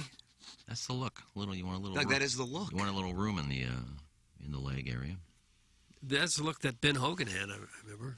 Yeah, and go look at some of Gene Sarazen's clothes, and he's got his own line. And this was Listen. only like 80 years ago. Yes. It's not the clothes that make the man; it's the man that makes the clothes. Wonderful. And Iggy, every time he owns it, he brings it. It's I all look- about clothes are supposed to make you feel confident. really look good Iggy in 'em. feels confident. I really look good in my Muggsy. Damn right. Yeah, you look great in them. Everyone does. I guess Mr. Licks is inviting us. I don't know how to characterize this, Doug, in got a the Engineer member. Design Facilities text inbox. I will be at Old Warson today. Do you guys want me to check to see if they want to host the next match? That's from Mr. Licks. But I thought he made it clear he wasn't a member. Who do they Am I have right? out there that would possibly challenge us at this point? Hale Irwin used to play. I'd love to have Yeah, I guess they'll Kid learn. Chuck challenge us. Walter would die Yeah. on the first hole It with would the be pace of fun, play. Oh, he would kill us. Die. Kill us. He goes through 18 in about an hour and 50 minutes. and I think we'd be on number 2. I'll tell you what, if this thing would have gotten 18, we would have had a sun problem. Yeah. It's getting a little dark. We would have had a sun problem. Well, I brought my miner's hat, so I'd have been ready. Iggy, you're my inspiration. That comes from the millennial. For what? Thank you, but I don't know what I'm inspiring you to do. Smoke. Wear baggy pants? A lot of people are trying to get into the smoking game. What a legacy that would be. Iggy Strode inspired me to smoke. It's an expensive habit. Guys, Villy Husso's doppelganger would wear Nike Air Maxes to golf. That's from Chunk in the Chuck, observing Jackson's footwear, I guess? They're Nike Air Max golf shoes. Doug, thoughts? And personally, I don't like them. I want to get new ones. Guys with the gray sweater, dark pants, and mullet, Plowsy looked like he was trying to dress up like Tommy Fleetwood in the Ryder Cup. That's from Friends of Bert Convey. Look, I thought I looked good. I'm not going to lie. I thought my outfit was on point. I thought we all were all hot, Absolutely. and I think a lot of guys there were looking us up and down. That's the vibe I got. Plowsy looked like $100 or $1 million, I should say. $100 is actually more accurate because I that thought outfit would probably the fit you. sweater was great. Yeah. Iggy, it took you guys 5 hours to play 12 holes, and you didn't play slow. That's from the Loops. We started at Well, I know we started at, what, 2? And we were done at, like, what, I 6? think the balls went in the air at 2:15, and I don't know what time we were done. I didn't leave there till like 8:15 or something. I was just having cocktails. It was a wonderful evening. Just great BS session. I had a couple of beers, but then I was hungry. I had to go home. Chilean sea bass. I hadn't eaten all day. But we didn't, like, stand over a ball for 10 minutes. I mean, when we got to a ball and figured out which one we were using, I mean, we were hitting. Yeah, it's I looking for the balls. And we didn't look a long time, but when you got 5 guys hitting, you're on both sides of the fairway, and you got 1 or 2 usually that it's completely off the fairway that we spent a few seconds looking for. Anyway. We didn't take that long because you and I were in cards, so we got ahead of everybody. And if we knew Plowsy's over here or Tim's over there, we found the balls and we were ready to go when Tim and Jackson got there. And then Nagel's got to wait for 5 guys to hit. It's simple as that. Gents, what a day. Mr. 63011 is texting in. You meet Mr. 63011? Yeah. I met him. What a great guy. Gents, what a day. I do not win a lot of matches at Meadowbrook, but I've never lost a kart race. We did see his cart. Jackson and I were walking and saw a cart go, I mean, it must have gone 100 miles an hour. It was flying. It was alarming. And it turns out that was Mr. 63011. And it's not like he was the only cart out there, so he was like, flying through other carts. Outside of Nagel beating the hell out of you, gents, what a fantastic day. I don't know what he means by that. You boys really brought it. Full team effort for sure. Tim's long-ass putts. Doug's magical shot on 9. Oh, my God. Jackson's all-around game. Iggy's nerves staying in check. Plowsy keeping his cigarette butts off the fairway. In all seriousness, great playing. Boys are welcome back anytime. Doug's a pure smoke. That's from Mr. 63011. Doug, it sounds like I guess we are all now members, and that'll be fun. That is good. Yeah, if that's what comes out of this, if we get free memberships, I guess that'd be okay. I would literally call do it even. whatever they wanted me to do for a membership. Whatever. And I mean We'll that, work the seriously. night shift at the grill. Tim was channeling the Black Knight in his outfit. Meow. That's from the 314. Where is the 63011? He says Mr. 63011. Where is that? Is that Chesterfield? I'm only familiar with 63109. I claim it. I don't know. He lives on the course, though. Jackson, what is 63011? I have to think that's Chesterfield. Looking it up right It now. looks like it's Baldwin. Yeah. Baldwin. I think Meadowbrook is technically in Baldwin, right? Yeah. 6-3, yeah. Baldwin, Missouri. Okay. Guys, you were playing so slowly that Iggy would have been hitting into you all day long. That's from Lady Gaga's Fupa. I didn't think we played that slow. I think I'm with Iggy. We had 3 people walking. So, like, I mean, it just... And I did feel bad for Nagel because he didn't have a great rhythm because he was waiting for us. But at least we didn't do him waiting for 3 of our shots. It was usually, we hit it out there and then he goes. It wasn't a total slap fest. Guys, looking at the pictures on Instagram, be prepared for TMA to be put on timeout from Instagram. The outline of Plowhawk's lap hog in his Bugle Boy pant is nothing short of pure erotica. From the 314. Doug, you did comment on the I didn't outline of this comment on hog. that at all. I didn't notice somebody This is a true story. I can't believe I have to say that, but Oh, this is awesome. I was actually getting ready for my outfit the night before. You were Doug, you laid out your I outfit. never lay out an outfit. I always lay my outfit every night on the tank lid. And so yeah, that's just where I put my stuff. And so I put it up there, and I did have a nice pair of gray pants. It actually probably would have looked better with the blue. But I'm telling you, it just looked like I was packing a heater in there. did it? And I get like the sex appeal, but I didn't want that to be the focal point of Your the entire hog. production. Yes, this is about golf, people. Right. How about you? And your hog. I had to get more baggy of pants. So I But chose that the might be dark good blue. for the OnlyFans if people can see that outline and just get a little taste of what might be coming if they spend $9.95. I think they got a little taste, and I did love the ciggies on the green. I didn't know that was a rule since I do play at some of the I guess you would say non-country club establishments around the area, and I That would be didn't. public courses. Yeah, I felt bad now. I feel like I did something wrong, so I apologize to Meadowbrook if they were upset. Jackson, how much hinge ass did you pull last night after that W? Oh. Those Creve Core 4s must have had incredibly slushed panties. Doug, that was sent in from the gosh. parking lot by a kid on a dirt bike. His name's Little Tommy Tribbins. Oh, well, he's in he Creve lives in the Core. neighborhood over. Yeah. Yeah, I don't know what the Creve Core has to do with anything. We were in Baldwin, West County. Is that Baldwin? Is that what that is? Is that Baldwin? Meadowbrook? Chester? Yeah. Is it? Yeah, it's Baldwin. Just barely. It's right off Clarkson Road, kind of by Marquette High School. Look, But there's nothing wrong with that's Creve not Core Baldwin. 4, though. Creve Core 4 is not bad. Well, you marry a Creve Core 4. Do you? No comment. Tim, does that hog get in the way of Plowsy's golf swing? Thanks. That's from Mr. Fong, owner of the Dildo Shop. No. Well, Plowsy? Well, I'm eating. A giant Doug, the gentleman's apple having pie. an apple pie. Is that a Hostess apple pie? How about a Hostess and man, I went heavy today. He said I'm eating. And I brought in blueberry muffins. You're not having one. Well, I'll have one after the break. Yeah, you got to wash down the apple pie with a blueberry muffin. Is that what that smell Operation was Pegasus. in the break room? It smells delicious. I don't know. Were you baking in the break room? No, I had some Is there blueberry nothing muffins I in there? brought in, but they may smell like blueberries. Somebody may have warmed one up. They smell good. But yeah, Courtney Landrum came in here, the Courtney Show on 106.5 The Arch, and was truly excited for us right before the show started. She said she was following along all day long on Nagel Tracker and was legitimately excited. And she said there must have been a great team vibe. And there was. Oh. I'm telling you. I mean, Jackson's tee shot on one, so money, and Doug's approach on one was, I don't know, 5 feet, 6 feet, for real. I mean, it was... Then Iggy buried it. And then Iggy buried it. That's team golf. That's team golf at its finest, yeah. We didn't birdie that hole. Yeah. oh, that set the tone early. That was huge. Yeah, I mean, we're walking off there going, holy crap, we're one up. Yep. And then when we didn't lose two, which I would have for real never, because he was greenside. And what is that hole, Iggy? You have the scorecard in front of you. I mean, I know it's 575. 575. He had I would guess, 30-yard chip.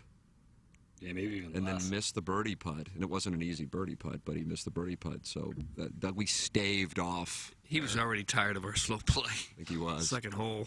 Yeah, because You we were gotta look looking at it around for and the say, "Oh, ball, Lord." and then we had a layup shot, and we all hit the layup shot.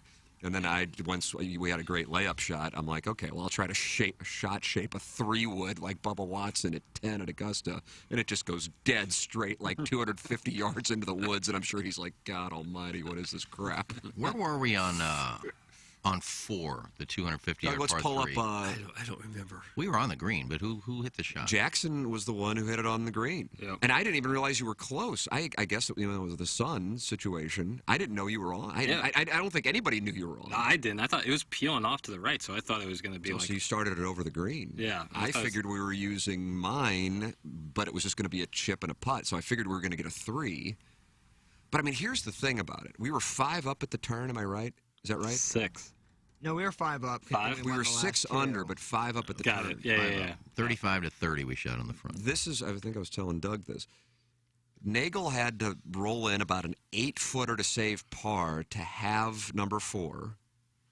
He had to roll in at least a 10-footer, might have been longer, might have been closer to 15 feet on 6 for birdie to have the hole. And he had to roll in about a 10-footer on 7 to have the hole. And he hit every one of those putts.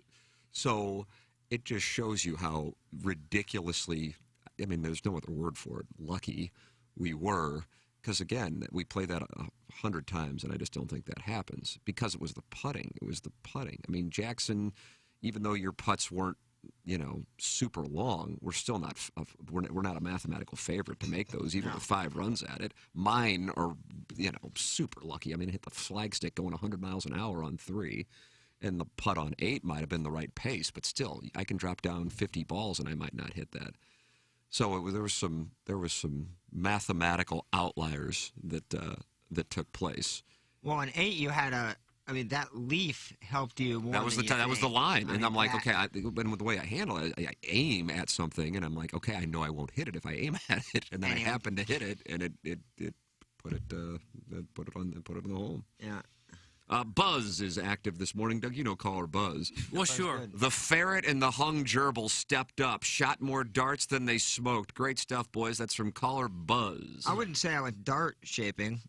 It was dart season out there for myself, but like I said, I love the team effort. I love just the vibe that we had. How many cigarettes you go through? What do you think? I think I was about 5. I think I was right with Iggy. I think me and Iggy had the exact same amount because Iggy put his in his cup holder. And I put mine in an empty chip bag. How about that's one when every... you show that's when you know you're not a member. You have one every other hole, but give or take because of the slow play. Yeah. I will have to say it was a team effort. I didn't think I hit the ball that well. I didn't play But well. when you hit a few shots that, okay, Iggy's in the fairway now, we can bomb it. Plowsy's in the fairway now, we can bomb it. At least one's on the green now, we can It go. totally for changes your mindset. Yeah, because I didn't play that well. But when I hit shots that we used, it helped the team. So none of us individually would have beat Nagel. But we Well, all yes. came together. Well, I mean, that's obvious, but I'm saying we all came together and we did some work. Did some fine work. Well, Doug, batten down the hatches. Hurricane TMA is coming through. Did All you can anybody do is bet? hope there's something left when the storm passes. I think I might have accepted. I got a bet for you. Well, I think I might have accepted the Steve in Ballpark Village because didn't he go 10,000 on Nagel? I think I accepted that bet. Oh, wow. Yeah, Steven Wild. Steven Wildwood owes us $10,000. He's lucky he didn't He bet upped it. He Nagel. went from 5,000 to 10,000 on Nagel, and I think we accepted it. This is from the Worson Woods Wacko, who has sent me $500 for Birdies for Bipolar and Wow. $500 to Megan Meyer for the video. Unreal, dude. Yeah. How about that? Freaking He's love peeled that. off 1,000. But he, Football so hard. He gave me a script. He said, F off licks. I just donated 3 times what your monthly rent is. I make a bet. I pay it, loser. What's up, Plowboy? Oh, What a How dog. about that, Doug? Worson Woods Wacko is a true gentleman. That's fantastic. he must indeed be from the north side of Manchester to Yeah, lay he is down from that the kind north of side. Oh, that scratch. dude's balling. You gotta love the Wacko. And I say it all the time. We go back and forth with shots here and there, but this guy does more for charity than a lot of people I know. So thank you, buddy. How about that? Phenomenal. I'm sorry, I'm texting while All right, now we hosting. need I apologize. All now right, we need Bill. Stephen Ballpark Village to call in because you owe somebody 10,000. You gotta pray for more houses. I don't know if Doug. he ever accepted that bet. Yeah, I don't know on that. We'll have Yeah, I to play think it somebody back. did. when It'd be hard getting Swope. 10 grand out of him at this point. Swope has the audio. You sell that? I think that's something we'll have to That'd look, be Send a collector to his door. we'll have to look into. We're not appraising. We're taking the 10,000 you owe. We got this going on. How about this? This is big doings. We have an app contest for the Dead and Company show. Is that right, Jackson? Yeah. The Grateful Dead members, Mickey Hart, Bill Kreutzmann, and Bob Weir, along with John Mayer. Iggy, I know you're a big John Mayer guitarist. Yeah, he's been playing with them for a few years now, and he was just in town. We'll This is take like the the third stage. time they've been here in a year. Is Dead and Company for the final time. The 2023 tour includes a stop in St. Louis on June 7th at Hollywood Casino Amphitheater, performing 2 sets of music, drawing largely from the Dead's historic catalog of songs. The 2023 tour will be the band's final tour since forming in 2015. Tickets go on sale this Friday at 10 a.m. at livenation.com. And we have a TMA STL app contest. Jackson? Yeah. So all you do is if you haven't downloaded the app already, what are you doing? It's got all the stuff you would ever need on there. So download that if you don't already. And if you download it, create a profile. It'll track your listening, be entered in to win stuff. But also, you go to your profile section. There should be a little icon that says Dead and Company App Contest. You click on that, you enter the win. It takes like 2 seconds. And you have a chance to win Dead and Company tickets on June 7th of 2023. Easy as that. Easy as that. How about that, Doug? All right. You know what else is easy is fixing a dent in your car. Wow. And they have a little thing called Paintless Dent Repair at Dents Express. I call it PDR, but I know you guys don't really know what that means. That means they can restore your car to its original luster without having to go through the expensive painting process. And gets you out there quicker and easier, and it still looks like it's nothing ever happened to your car. They worked on mine at Dents Express, and it came out looking great. Thank you very much. They repair minor collision damage, hail damage, and they do cosmetic wheel repair. It is Dents Express. They've got 2 locations. They're on Manchester Road in West County, just about a mile west of 270, and on Hughes Lane in St. Charles. It's a locally family-owned and operated business by the Wilson family, been around since the early 90s. Go see Gray, Wilson. Go see Gray, and it'll make your day. You got anything wrong with your car, those annoying little dents and dings, and you think, boy, my car would look good if it weren't for that spot right there. Well, that's what they do. They can take care of that and do it quickly and at a low cost. You'll be surprised how affordable it is when you don't have to go through the paint process. Their website is dentsexpressstl.com. You mentioned you heard them on TNA, and they'll cut 10% off the price. If your car is a dimpled mess, you go to Dents Express. Go see Gray. It will make your day.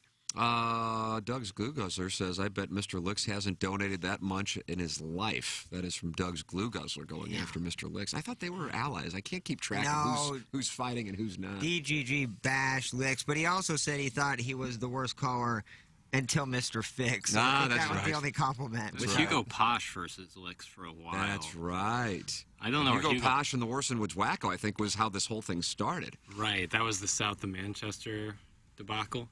That's right. You can't be like wealthy if you live south of Manchester. No, clearly not. Guys, the next challenge should be Iggy interviewing Maitland Ward in 2022. That's from Hedonism Chuck. Well, we'll get that this week, right? Yeah, well, DG. hold on to your boots, Chuck. I didn't mean to say that, actually. I don't know why that came out. Hold on to your boots, Chuck. It made no boots? sense. But I think that's what he said. Yeah, but I didn't mean it to sound like that, but that's how it came out. Tomorrow at noon, we are taping Maitland Ward. Oh, are you really? Unbelievable. I will be there as well. I'm excited. What time are you doing this? Noon. High noon, Doug. Hang on to your boots, Chuck. That should just be the Pepper and Genie for tomorrow. I am listening to her book, and she just got to the Boy Meets World portion of it. Now, I will ask you, because I haven't read the book. BG, Brian Gross, is going to send me one. Doug, you call Brian Gross BG? I don't know Brian So I guess Gross. I can go online and see excerpts from it. Who's but Brian Gross? He's from the AVNs, but he's handling Eat the Maitland porn Ward's. handler. Oh, of course. Handling Everyone knows Maitland's. that. If you've heard anything from a book that you think would be interesting, can you jot it down for me? Say maybe ask her about this, because I haven't read the book. Okay. I mean, I got all kinds of stuff I want to ask outside of the book, but I do have to talk about the book because that's what we're promoting. I know she is adamant that her husband is not a cuck. So that fits perfectly into a Pepper and Genie conversation. So what she's saying is that he's all for her being with Caden and Manuel. I guess she has messed around with Caden on camera. And I don't know if she's banged Manuel or not. Plowhawk, I know you watch Manuel closely. You love his hog. I haven't seen that particular video. He has great No, hog. I'm talking about in personal life, like off camera. Oh, yeah, I They have seem like no they're idea. close. I'm going to get into that. But I don't know if he has the ability to be with other women. I don't know what their arrangement is. I'll find out. So I would think What is no a if cock? it's not getting paid for it. At least you can justify it that way. I'm putting food on the table.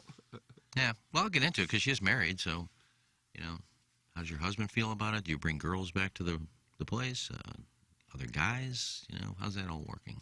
Mr. 63011 would like to issue a statement. For clarity, I would have loved to have seen a Nagel drumming of you guys, but you guys brought it big time. Well done. I'm a little fuzzy this morning, boys. I partied like I won something, too. That's from Mr. 63011. Yeah, he was out there in a great mood. Nice fella. With a fast cart. Yeah, fast cart in a great mood. You got a fast Boy, was it ever. That thing was moving. Like a silver Mercedes he had out there.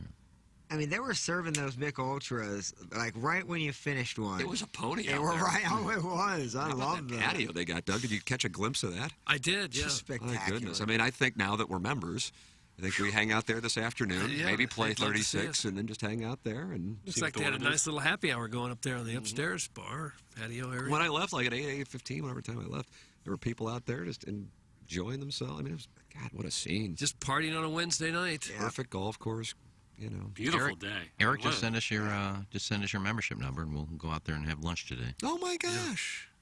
If multiple members could send us their numbers, it would be helpful. We'd be harder to track. Like it's beautiful. Like the tree, like the picture Nagel Tracker, and even Chris told us to turn around on 6. That like overview, that landscape there where it dropped down. That is incredible. Like the scene, like it's what a great course. We should probably all buy houses right there around the course. I asked Chris One if there was house. any rentals, and he said, I don't think so. No, just one house. Those first two. Yeah, one house for all of us. One bedroom. Yeah. Oh, that's fine. I'll call the garage. Well, it looked like the houses had 4 or 5 bedrooms. All of them were big. Oh, the first two. We only sleep in one. The first two, when you come into the complex that were there, oh my God, they look like. What funny was, I thought they were the clubhouse. I was like, whoa, I didn't know the clubhouse would be right here. Oh, those are houses. Guys, is tomorrow one of these Ken interviews that has a loud Post Malone song being blasted in the background and is ultimately uploaded into the ether where no one can find it in the download folder? Thanks. That's from glove blogger Tom Traven. Well, where are your blogs? I gotta write that. Traven's taking shrapnel. I've yet to see any of yours. Well, you just haven't looked over. No, this is in the studio. We're not at the AVNs. The AVNs, I give you that. There's nothing you can do if I'm interviewing somebody like the Tushy booth. I think I interview the Tushy booth. And In the Tushy booth? Yeah. Oh, you're You're interviewing interviewing the Tushy the booth. booth no, proper. in the Tushy booth, and Braz is over there. Braz is over there That's a blasting sick music. How There's big nothing I is can the do. Tushy booth? It's not even there anymore. I don't think they're Like I'm spending any money. I'm picturing like just a old phone booth. No, Like a kissing it was, booth. It was a huge stage where they have all of their AVN awards in like little cubicles. He's got shrimp and crab legs up there and champagne and Who's he? Lansky. Brian Gross. Brian Greg Gross. Lansky. Meyer Lansky. Greg Lansky. Greg Lansky. Didn't he? I thought he sold. He did, and I don't even think half these companies aren't even going to the AVNs anymore. Where that Tushy booth? Where that Tushy booth? Hey. So it's a great little booth, but it's more like a stage. Okay. But yeah, when I'm interviewing people there and people are blasting music in other booths, there's nothing I can do. But I can't. Hey, Brazzers, turn that down. I'm trying to interview somebody. You go to a quieter location for Well, your there interview. is. What do you want me to do? Get off the Tushy booth. Let's go upstairs into a room where it's quiet. No, I do what they tell us to do. Well, if the music is so loud you can't hear the person, it's kind of a wasted I interview. can hear fine. Can't imagine you want to get trapped in the Tushy booth.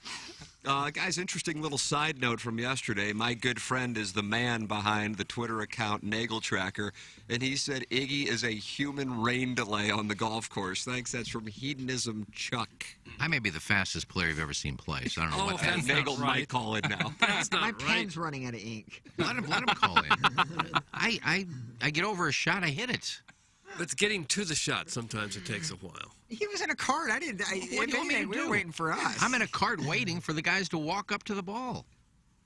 But I hit second. I look at the shot. I don't even take a practice swing. I get over it. I hit it. I may be the fastest player that plays. I don't think To that. say I'm a that's the human case. rain delay is That terrible. needs to be a shirt of some It's not, kind. they're not talking about when you get to the Player. ball. They're talking about in the time it takes you to get to the ball. I was in a cart. Well, it doesn't matter. How did it take me We all longer to get to I the was in a ball cart than too. 3 guys walking? I don't. That's a good question because a couple times it did. Oh, my ass. It did. Oh, There was my. several times we were on the tee saying, "Where's Iggy?" and then you'd come walking up. Well, one time, yeah, because I was signing. You weren't signing. We actually thought you left. There was a moment where like, where is Iggy? And you were in your car like way down the Well, curb. that's what I was like. I said I'm always the last one in the line, so I was way back there, and I had to walk up to the tee box. So there's nothing I can do about that. I can't, Well, I get there. I'm the last cart in line. I got to walk all the way up to the tee box. You could have hit around me. I did a couple times Yeah, there were one It time did. you It perked. did start to go where Doug just goes, I'm going to hit. because I could sense early on that Nagel thought this was really too slow. Yep. And so, Yep. yeah, so I wanted to Well, Get 'em it's not- moving It's not like best the they PGA could. Tour is quick. Well, a that's lot true. quicker than we were.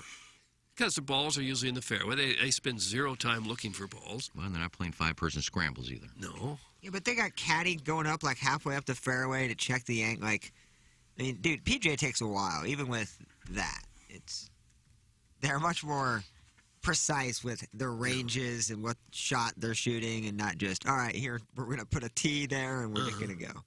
Well, that's one thing I pride myself on. I've always said, if you're not a good player, at least be quick. He just said you were a human rain delay. Well, he's wrong.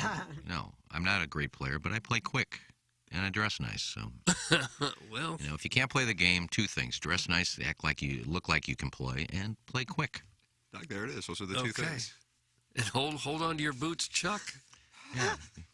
Hold on to your boots there, Chuck. Mr. Licks has issued a response to Doug's glue guzzler who just attacked him, and we always allow people to have their responses if they are personally called out in the engineer design facilities text inbox. I donate enough. I donate enough to itemize on my tax returns. You poor. Oh. You rate guys D's for a living. If I subscribed to your OnlyFans, I could probably claim a charitable deduction. That's from Mr. Licks, Doug. And we just have wealth warfare going on in our text inbox. You do have to donate a lot now to itemize. Well, Mr. Licks does. Apparently so. Well, we'd like to see it. You would like to see his tax returns. It used to be if you just had a mortgage. Well, if you're going to brag you could about it, go probably ahead and send it in. Mr. Licks, if you could text in your tax return, thank you. 314-881. Jot out the Social Security number if you like. We've asked people to give us their net worth when they call in, but very few have. Yep, that is true. That is true. You can call into the Steve Schmidt Kia North County phone lines. Give us your net worth if you would. 636-900-4TMA. Don't forget, today at TMASTLshop.com, the brand new TMA fan page T-shirts and hoodies are up. A couple different colors and sizes going up to 4XL. Doug, 4XL is available. God, Lord, how big is that? It's for two people. And everything at TMASTLshop.com is 20% off today in celebration of the miracle at Meadowbrook yesterday. We will close out our Munganess St. Louis Acura Alton Toyota 7 o'clock hour. This is the Ryan Kelly Morning After from the Michelob Ultra Studios. So, this is weird. Plowsy boldly stated he could run an 8-minute mile over the highly coveted HD2 airwaves a few months ago, and everyone thought he was high, which, you know. So he put his 98-pound body through rigorous training, and he put his money where his mouth was. And now there's video proof of his accomplishment. Check out the video and potentially award-winning commentary from Tim and the gang now at TMASTL.com. The Plow Dash, brought to you by Munganast Acura. Better than ever for you, their customer. Live from the Michelob Ultra Studios, KPNT-FM HD2, Collinsville, St. Louis. This is TMA All Day. Biggie's Restaurant and Bar has been a staple of the community for over 30 years and is serving your favorites like the steak sandwich, waffle fries, and so much more. It's not just the food that's rocking. With a full bar and patio, Biggie's is the perfect spot for lunch, dinner, and a little laughter. Biggie's original hours are back. Open 11 a.m. till midnight, Wednesday, Thursday, and Sunday. And 11 a.m. till 1 a.m. on Friday and Saturday. Check out the full menu at biggiesrestaurant.com and stop in today. Okay. Hot takes. Yeah. Pepperoncini. Pepperoncini. And now the Pepperoncini Show with Darren Atkins and Ken Stroh. All right, take it, fellas. There it is. That's the open. Pepperoncini. Pepperoncini. Pepperoncini. Pepperoncini. Pepperoncini. Pepperoncini. Pepperoncini. Pepperoncini. We don't know what it is. We don't understand the name. We just know it's stupid. And it's available every weekday, featuring Iggy and the Plowboy. Apparently it's some kind of a podcast or something. Available at TMASTL.com and on the TMASTL mobile app. Whatever. There's a lot of common sense in Western wisdom, like don't squat with your spurs on and always drink upstream from the herd. And there's also some Western wisdom that's less common, like never steal from a bear or what you can't make for yourself, or a man doesn't know his worth until he's eye to eye with a rattlesnake holding a toad. I'm sure there's a good lesson in there somewhere, but there's one lesson that's perfectly clear. Fistful of Bourbon is an award-winning blend of 5 straight bourbons and is smooth as a banker on Friday. Get wise, pick up a bottle today. Don't be a damn fool. Please enjoy responsibly. Imported by William Grant & Sons, New York, New York. Hey, this is Tim McKernan. I'm here with Ryan Kelly, the HomeLoanExpert.com. Man, Ryan, the home buying market is competitive as all get out right now. You need every leg up you can get. You need every advantage you can get, and that's what we give you at the HomeLoanExpert.com. We have a 10-day closing guarantee. That's right, 10 days. If that doesn't make your offer stand out, not sure what will. We also have lower rates, over a quarter point lower than the national average. We don't just talk about low rates, we have them. And at the HomeLoanExpert.com, we have programs for almost anybody. Got questions? Ready to get pre-approved? The HomeLoanExpert.com.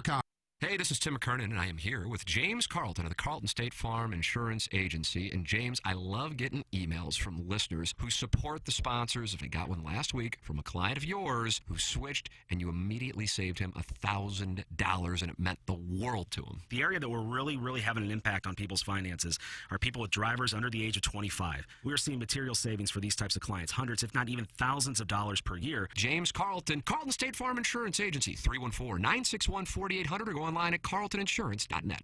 This is Tim McKernan. I'd like to tell you about a company I started just a couple of years ago, and they still own.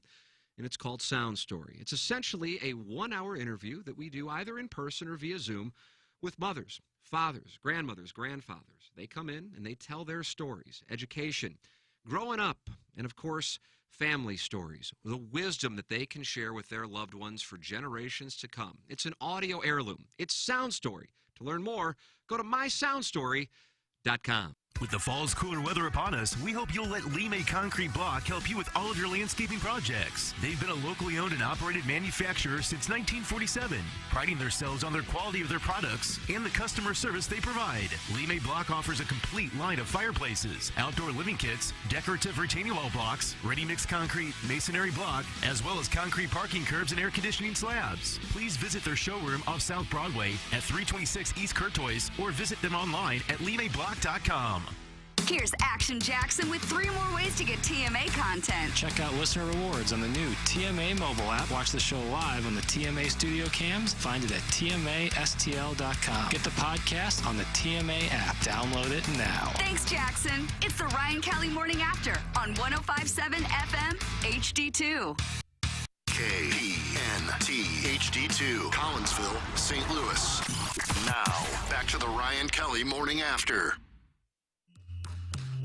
Hey, you! Take your chance in life. Grab the ball, yeah, and just shoot.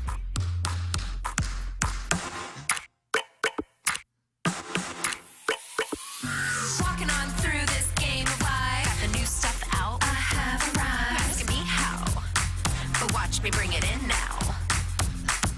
Kicking these beats like you've never seen. Got the right ones next to me. Love my team. We turn it up, wow, and watch you bounce out now. Doug, how good is this? High School Musical or something? Well, while you were vacationing in the Hamptons, Michael Wellington filled in, and he revealed that he was not only blocked by a lass on the app Bumble, but this lass had him removed from the platform. And it turns out it was this lady, Cassie Moore. And what happened on Bumble? What do you have to do to get blocked and canceled? I have never been on a dating app, so I can't speak to it. He said he kind of called her out on some kind of charity thing, and she had him removed from the platform. I actually have some news on that front, on the Cassie Moore front. Oh, I am a Cassie Moore lemming. As am I, and we all know friend of the show, D'Angelo Hopkins. Sure. KG in O-Town. He does a podcast with his buddy, and he DM'd Cassie Moore, and she is going to join them on their podcast. My God. So we can have some audio of that my God. coming up. Is she a local girl? Palm Beach. So local, yeah. So shout out to KG in O-Town. Lives in the local Palm Beach area. For booking her. Yeah. The same guy who booked Chris Welsh on this show. Yeah, he's doing a nice job booking guests for us. Yeah. And doing TikToks for us. Yeah. So we'll have some audio of their conversation coming up. God bless America. That is a nice guest booking by KG in O-Town. I see her now. Author, speaker, educator. Probably says influencer, I would imagine. Yeah, okay. Yeah. The music is just incredible. Steadfast Eyes is that's your favorite? Would you like to hear Steadfast Eyes, Paul? You don't happen to have Steadfast. I've never heard it. That one's a banger. Yeah, this is, you'll hear this at Wheelhouse when we're getting bottle service. 3 seconds and the ad's done. Okay. Take a listen. Be happy to hear it. I haven't heard it. You don't like it? No. Is that Nagel's girl that he got banned from Twitch? We had to. Twitch? It's Wellington's girl who banned him from Bumble. Who did I say? Chris is married and a father of 3. Yeah, that was an 0 for 2 right there. Well, morning. I'm just kind of. So Wellington saw her picture on Bumble and immediately called her out? No, they had conversations, and I guess she stopped talking to him for like a month and then randomly messaged him about like this charity donation, and he goes, "Oh, you only want to talk to me when you want money." And so he sent her $250 for the charity. We did. She sent it back to him and then blocked him from the entire platform. So he can't. I don't know what she did. But Jackson, is that common when people get banned from the dating apps? Jackson! He may be in the bathroom. Jackson! I can answer, like, unless you're not being aggressive towards a female or whoever you're talking to, I'm shocked that would happen. Guys, if I ever lose my virginity, I hope it's to the song Steadfast Eyes. That's from Kulky Culkin. Oh, it's a great song. Did she sing it all or just talk? It's talking with auto-tune and a heavy beat in the background. What's up? That's don't say it like that. Don't say it like that. Guys, this show has a penchant for linking the movers and shakers of South Florida with the walrus people of the bi-state area. That's from Woof Boy. Ilsider says absolute banger. That is a banger. Yeah. That's where it Nobody always sings that. It's all auto-tune, and then it sounds like you're talking. If you ever listen to 94 Fatso's. Doug, you ever listen to 94 Not at all. Fatso's? That's S.G. Okai's guy down in Florida. Friend of the show. It sounds like a Mad Lib. Yeah, it's all like going through. It sounds like you're in a megaphone, and it's all auto-tune, and it's not even. They all sound the same. You can't tell one from another. Well, the people who do that kind of music, but that's not all. That's not the top pop music that you're hearing, though. No. Well, that's what she's doing. Yeah, but that's not the top name. Well, that's what I'm saying. The music. people that think they're going to be rappers and they're not, like those island guys. Island Boy. Oh, that's your favorite. Travis Scott kind of rode that, the super auto-tune. I guess Kanye started it, but yeah. It's popular. It sounds good. You know, You thought that song sounded good? Well, yeah, that song is a banger. And Steadfast Eyes banger. I won't hear anything else. But yeah, auto-tune is, the whole idea of it is to make you sound better. Is there any way at Wheelhouse you could request songs, and that could be played in a huge God, club? I wonder if we could do that. I mean, that video That would itself, be just watching incredible. people just go, "What in the hell is this?" Yeah, you could pay the guy to play it. Has my colonoscopy checkup song ever been played at Wheelhouse? That's a good question. Oh, that Should even be. that. Oh my. It's like when they're about to close the bar, they play that one, so people can really get into it. They can begin to hook up. Do DJs still scratch the records? No, they don't actually have records. They play it all off the computer. Okay. I mean, they can make it sound like they're scratching records, but Yeah, I see DJs set up with 2 turntables. they have that's to reverse the track. They never actually have LPs up there. Okay. You know what I saw? We've been here almost a year. You know what I saw for the first time? What did you see? What did you see? Since we've been here when I walked in? Give us a hint. Every red light was on, as far as everybody's on the air. Yeah, they adhere to the clock properly. No, but there's times when, because a lot of the stations are taking breaks every 12, 15 I minutes. assure you it isn't on at the same time when it's 10 o'clock to 11 o'clock. Well, that's what I'm saying. I've yet to see, and that's the first time I walked in and every red light from every studio was on. Doug, we're living in exciting times. Yeah, it really is. Yeah. Everybody give it a take. I see our new studio looks like it's almost ready, and they've covered the windows. Yeah, how about They that? don't want anybody looking in, and they certainly don't want us looking out. That pane that they put on Jackson's booth is awesome as well. I like kind of the translucent or transparent because you can see out, but you can't really see in. Yeah. See, I don't like it because I like to see when celebrities come in for other shows, I can see them walk down the hall and maybe I can go grab them for our show. Won't be able to do that now. Yeah, but for me, I need to be way closer to the phone. I think in terms of how it's going to be set up, it'll be way more functioning. And the cameras, I think they said it's the main thing. It's going to be way better look for our YouTube channel. That's what I understand. Yeah. So, That's what it's all about. Yeah. Doug, you know what else it's all about? I'll tell you what it's all about. Marco Bertorelli. Well, you know what they can do is they can make you just function better in the kitchen and in the tool shed because they can sharpen up any kind of blade you have, from the knives in the kitchen to the shovels you got out in the garage. You got a chainsaw, axe, knife, lawnmower blades, whatever, any kind of blade, you bring it to Bertorelli and they will sharpen it up. Now, as far as the lawnmower blades go, they suggest that you take the blade off and just bring that. That's not how I roll. I wasn't sure I could get the blade off, so I took the entire lawnmower into Bertorelli. I rolled it right down the sidewalk there on the hill. They said, no, don't do that. Take the blade off. Well, I'll do that next time. But they sharpened it anyway. They took the blade off, and now the lawnmower, it works perfectly. It works great, like it's brand new. And, of course, knives is their specialty. They will sharpen up those knives, and if you say, hey, this knife really is shot, it's even beyond the work that Bertorelli Cutlery could do on it, they'll sell you new ones. And they've got all kinds of knives there, including a fabulous line of Wusthof knives, which are great in the kitchen. They got all kinds of kitchen gizmos and gadgets. Have they got nitrile gloves, is your question? Of course. They've got those in a big way if you work in the medical field or any kind of job where you need to keep your gloves on. This is where you go to get it. Bertorelli Cutlery. They have bought in bulk. They've got a warehouse full of those nitrile gloves, give you the best price that you will find anywhere. They also repair and do maintenance on slicers.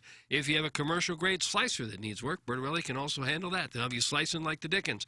Now's a pretty good time to do some Christmas shopping. They are ready for you at Bertarelli Cutlery. If mom or dad or anybody is looking for something for the kitchen, go down to Bertarelli Cutlery at 1927 Marconi Avenue on the Hill, and you can find it there. The website is bertarellico.com. There it is, Marco Bertarelli and the wonderful people at Bertarelli Cutlery. It is our appliance discounters, 8 o'clock hour. Appliance discounters, your hometown appliance source, featuring major brands like GE. Send your emails in the morning after at InsideSTL.com for our design, air, heating, and cooling email today. Glorious weather today, Iggy.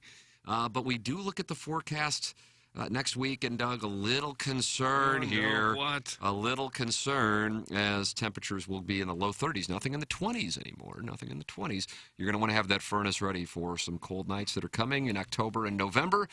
Make sure you get it checked out with Design Air Heating and Cooling. Go to designairservice.com, click on the Book Now tab, and now you have Design Air Heating and Cooling coming out to tend to your furnace maintenance for the winter months. Doug is a client. I am a client. They are the official HVAC provider of TMA and the Tim McKernan Show podcast. It is Design Air Heating and Cooling online at designairservice.com. Design Air Heating and Cooling. Book your furnace maintenance check. That is super important to do. I had mine done last week. Design Air Heating and Cooling, also the official HVAC provider of the Tim McKernan Show podcast. And what is the name of the QFT episode this week, Jackson? Jackson! Doug, what's going on with this guy? I don't know. He's in, he's out. Going to the bathroom. Again? And then he'll come back and say, what's up? Jackson! No, he's not What's there. up? There he is again! Doggone What's up? What are you doing, bro? I got phone calls aplenty. Yeah, there are a bunch of the phone lines lighting up? We I got didn't know Mark that. Hanna. We got Mark Hanna, so hit that first, and then I got Wellington after that. Oh, my. Well, a lot going on here. I was asking the name of QFTA this week. I used to drop a lot of money at the Stag Bar. Yep, that's what it is. Nice. Yeah, because Jackson's on a quest for a threesome. And I really believe, especially after his ball striking yesterday, he might have had one last night for all we know. Yeah, he might have gone back, circled back to the club after we left. Meadowbrook members, yes. I could have seen that happening for him after the ball striking. So that's up, and I guess we have pick 6 today, Jackson. Yeah, we'll do it at noon. No, I'd rather do it earlier, just me and you. All right. Yeah, not waiting around for people. Nice. Yeah, I'm done. I'm always ready. I appreciate it. That's fine. I'm just going to do it. And I know Joe can't do it, and that's fine. If you want to do it at 11, I don't think you do. Hey, Mark Hanna's online. I'm just trying to free people up. I'll just do it. It's my responsibility. Good morning, Mark. Hey, good morning. Have you guys, all I keep thinking about, I haven't been listening this morning. Have you guys talked after the major victory yesterday? We have not. We actually kind of talked a little bit about the Phillies and Braves and then got people ready for the Blues and Blue Jackets on Saturday, and also kind of the fun stories going around the NFL as the Bears play tonight in windy conditions in Chicago. It's going to be brisk. No, I wanted to comment on Jackson's rise, Jordan-esque rise from the sickbed to lead the team to victory. Pretty impressive. Were you sick, Jackson? Oh, on Monday, yeah, that's right. Monday, yeah. I got over that quickly. I appreciate you, Mark, but it was a true team effort, you know. I am simply one of 5. Love the humility. That's what it's all about. It's admirable. It's admirable. Well done, boys. Well done. Thank you, Mark. Thank you. Great cause, too. Great cause. Birdies for bipolar. The video will be up in a few weeks, and you will see the magic that was October 12th for the miracle at Meadowbrook.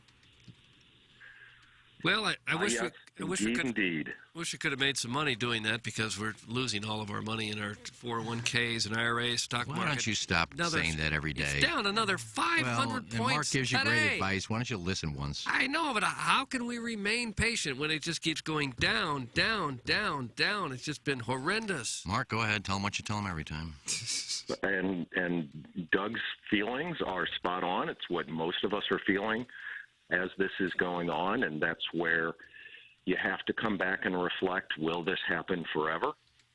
We don't know when the bottom is going to happen. That's why you can't react to these circumstances along the way. Yes, it is a big deal, and if you've got money that you're going to need in the short term, today, tomorrow, next month, this year, it should not be at risk.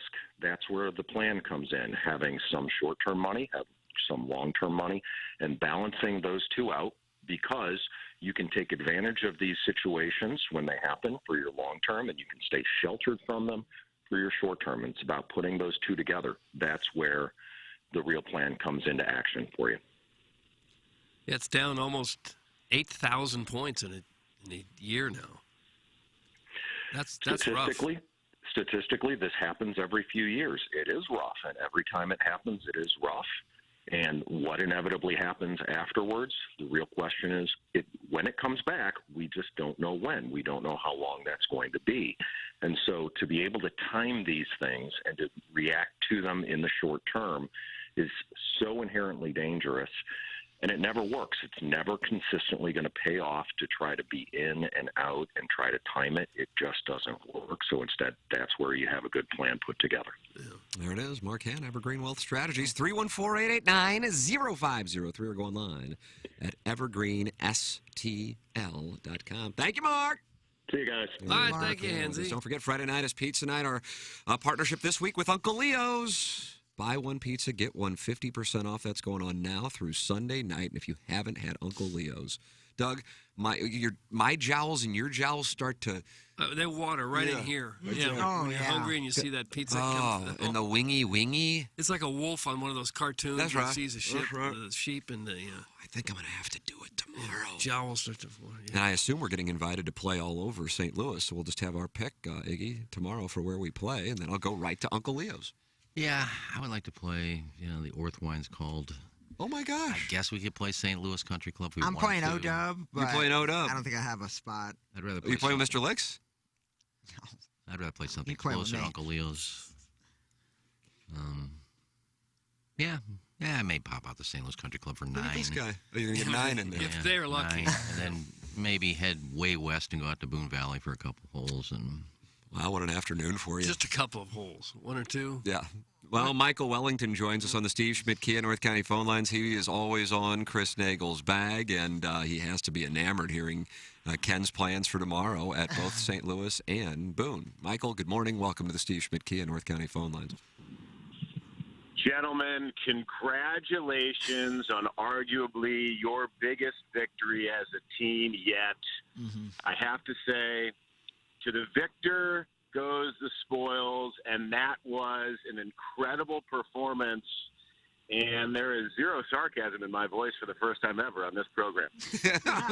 Doug, how about that? Yeah. I mean, that's a sound bite right there. That's a sound bite. They'll be playing that on 101 ESPN today.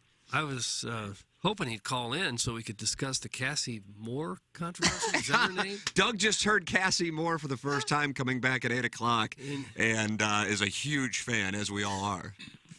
She's a real gem. And had you blocked entirely on Bumble? One person has that kind of power? I don't think the terminology is blocked. I think it's suspended, which you're very familiar with that term, Doug. I don't know if it's indefinite or not. Oh, okay. Well, I hope you get back in the good graces of the app. Well, luckily there's other apps out there. I do want to tell the listeners what I saw with my own eyes yesterday. I saw Doug stick 2 shots extremely close to the hole on 1 and number 9. The shot into number 9 was the absolute dagger for the entire match. Yeah. I saw Iggy contribute mightily on the 3rd hole that set McKernan up for a 50-foot make off the flagstick for a birdie there. We did use both of Iggy's shots on that, Michael. You're right. The tee shot and the approach. Yeah, the second shot there was very key to this victory. And then what a great shot Jackson played into number 4, the long par 3. We had no idea he was on the green. 254-yard par 3, and he was on. Yeah, that was really clutch. And then the key was me and Plowsy laid up with a wedge to about 40 yards. Yeah, we know you're comfortable distance. and then you move over to number 5 green where Doug, pull up Mr. 5. Strode, I don't have 5. Mr. Strode rolled in about I'd say a 6 or 7 footer for par while bad-mouthing Berkmeyer during the putt. We haven't discussed it yet, but it is an important highlight of the affair yesterday, perhaps next to the size of the gallery and our performance, the most surprising development yesterday. Iggy, with a chance to win the 5th hole, has some meat on the bone, Michael. It's not a putt that we were guaranteed to make. Plowhawk had missed, and Iggy was up next. and standing over the putt with, I would imagine, around 100 people standing around the green and on golf carts. He attacks Skip Berkmeyer while over the ball for being critical of his short game, and then promptly holes the putt as he's talking about Skip Berkmeyer. Doug, stunning. Berksy did not have it coming.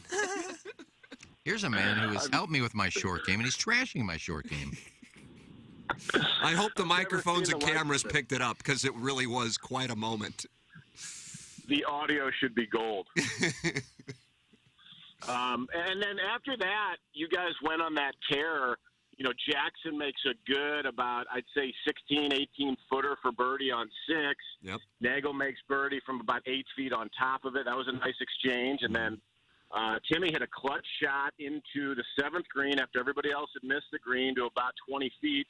Jackson rolls in that putt, and Nagel has to make about a 10-footer on top of that. And he does.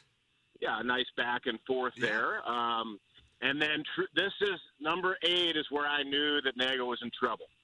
Doug, pull up number 8. Okay. You have it on the monitor now? Yeah. Yep, there it is. Can we, before we talk about the putt, can we talk about the flop shot Nagel played from behind the green? I think it's underappreciated because people don't realize how tough that is, and I think there may be an expectation that he can do that. I hope the cameras caught it, because the man nearly holed out with a ridiculous, what I would imagine was a difficult lie, and had, a handful of feet of green to work with, and nearly holes it out, and it's a gimme par. Yeah, he was short-sighted, had to put a ton of spin on it. These are the kind of shots that I get to see on a regular basis, which makes my job with him so fun. But everybody had missed, and Timmy putted last on that hole for birdie after Nagel was in for par. I'd say it's about a 25, 30-footer. McKernan puts a good stroke on this ball, and it looked good the whole way. And about 4 feet from the hole, it hits a leaf. Yeah, Doug, just a little foliage out there. Yeah, it happened. And then goes right in the middle of the hole. And I knew when that ball disappeared, there was real trouble. Yeah, I think it was 4 up at that point. Yeah, and then Doug stuffs it on 9. Nearly jars it, Michael. Yeah. What a shot. Hit it to 18 inches, 14 inches, something like that. And then you guys went ahead and made another beautiful birdie on 10. And Timmy, you had that, about 16-foot slider up the hill left to right. Very advantageous to see the 4 putts in front of me to get the line. That's an important part of this discussion. Of course. But you know what? You guys contributed. I mean, Plowhawk was fantastic with his banter as the leadoff hitter in the lineup. Yep. Everybody contributed. And, hey, when you play well, you deserve to win, and you guys deserve to win. No doubt about it. Kudos to every one of you. Doug, this Michael Wellington's a sportsman. He's a sportsman, is what he is. Great. It's good competition. You know, that was, I mean, obviously Chris and I would have loved for it to be a little closer. I didn't think it was going to get to that position. I won't lie to you. We didn't. But without competition, life would be boring. And you guys competed. You showed up ready to go. Camera crew was amazing. The members at Meadowbrook were just incredible. I have to, many thanks to them. A lot of them came up and donated to Birdies for Bipolar, and that's the real thanks, fellas, is your help with Birdies for Bipolar. This year has been incredible. That event was great.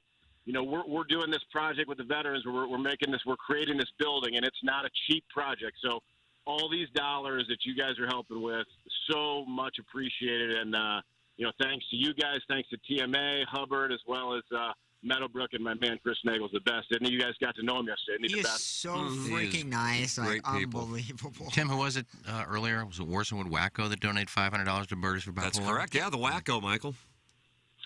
What a tremendous gentleman as well. I met one of the veterans out there, one of the guys who had lost his leg in Iraq, and he was just beside himself how happy he was to be out there and being able to walk around and watch it and be a part of an event. You're doing great work with him. Can I tell you guys about that guy? Sure. Yeah, please do, sir. That guy is absolutely incredible. He came back from Iraq. Iraq, Afghanistan. I met him in 2013. When he came back, he had just lost his leg. His wife was divorcing him. He was really overweight. He was in trouble. His name's Bobby Hutchinson. You guys met him, obviously. And, he's now – you saw how he looks. You saw how he conducts himself. Mm-hmm.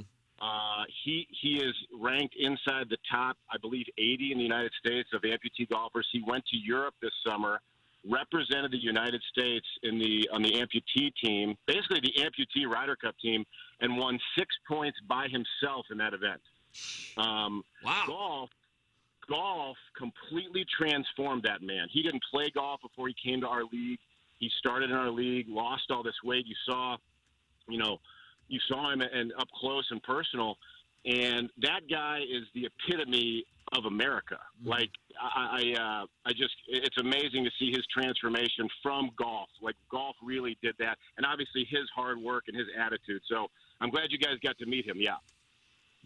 What a great guy. He was, and you're right. He was so happy to be out there. He was so excited by it. I mean, what about Michael? The thing. I mean, I realize. I mean, you play the U.S. Open with Nagel, so you see galleries. But for this thing, I'm dead serious. In addition to the veterans that you were bringing out there and who were in attendance, I thought we would have about 10 people following along. And then it was on the par 5, the one that Jackson hit the putt, and then Nagel responded with a birdie as well. And I looked back on that hillside. There are all these carts coming down like an army. I was in awe of the situation. I couldn't believe how many people were there. When you throw in your show, and then you throw in the veterans, you throw in that membership at Meadowbrook, and you throw in Chris Nagel's skills, people want to see that stuff. Yeah, people got a chance to see Nagel up front, and we had perfect weather in addition to it raising money for Birdies by Bipolar. It was just an absolutely incredible. And what a tribute to everybody involved at Meadowbrook and Birdies for Bipolar and Hubbard Radio. I mean, the production, which you will get a chance to see when this thing is all done, for turning this around. I think I texted Chris either 2 or 3 weeks ago, just like for the hell of it, while I was doing the show. Like, hey, would you want to play the 5 of us? And he's like, sure, why not? And this all came together in less than 21 days. So that's a tribute to everybody there. And what a kind gesture by Meadowbrook to host it. And the members were excited about it. We're like, hey, sorry, we're going to be taking up these tee times. Like, this is great. We don't care about playing golf. We want to watch this. So it was. Yeah, I mean, that even says more about Chris Nagel. Like, what membership would allow one guy to do that? Yeah. And not one person really have a problem with it. Yep. You know. Yep. They all love him out there, and it's understandable. He's a great guy. And I think through the video, our audience, who already was pulling for you guys when you're out there, will be even more invested in his success. His next event is the Q School Finals in Savannah, Georgia, in November. Is that correct? Yes, he is in a position where he can. He's exempt into that final stage of the Q School, and they put some money in the tournament now. It used to be where final stage of Q School there was no money on the line, but there's some money involved, and he can improve his status. So we're looking forward to that. I've never been to Savannah, so that should be cool. Oh, wonderful place. You know, lives in Savannah? ASMR Please Taylor. tell me, Ken. ASMR Taylor. Oh, for heaven's sakes. Yep. Michael, I assumed you knew that, though. Who's that? ASMR Taylor. Perhaps she'll be on Bumble. Oops, you can't get on there. She may be on Bumble, but I can give you a number. She's very attractive. Oh, now she must be an adult star. No, she does ASMR. Michael, nice. Next hour. Go to YouTube later on today. Just type in ASMR Taylor and look at some of her videos. There you go, Michael. She cutting hair, or what is she doing? A little bit of everything. Not sure if I'm getting hustled here. No, you're not. She's very very attractive. Sounds like you're about to download a virus. No, she's. I'll get right on that. Or just go to Instagram. Just go to Instagram and look at some of her pictures. She posted some the other day where she is looking very good. Doug, did you see the new pictures that No, I did not. All right. Iggy, if I looked at Instagram, I would do that. I'll send you a picture of her. There you go, Michael. Something to look forward and, to. Gentlemen, a very special tip of the cap to my man Jackson, whose attitude pulled you guys through from the very beginning. He believed in belief, Doug. He believed in belief. Thank you, Willie. And thank you. I mean, I said it earlier in the show, but I had 2 swing thoughts the entire day, and there were 2 tips that you gave me a week ago. So your contribution cannot be underestimated.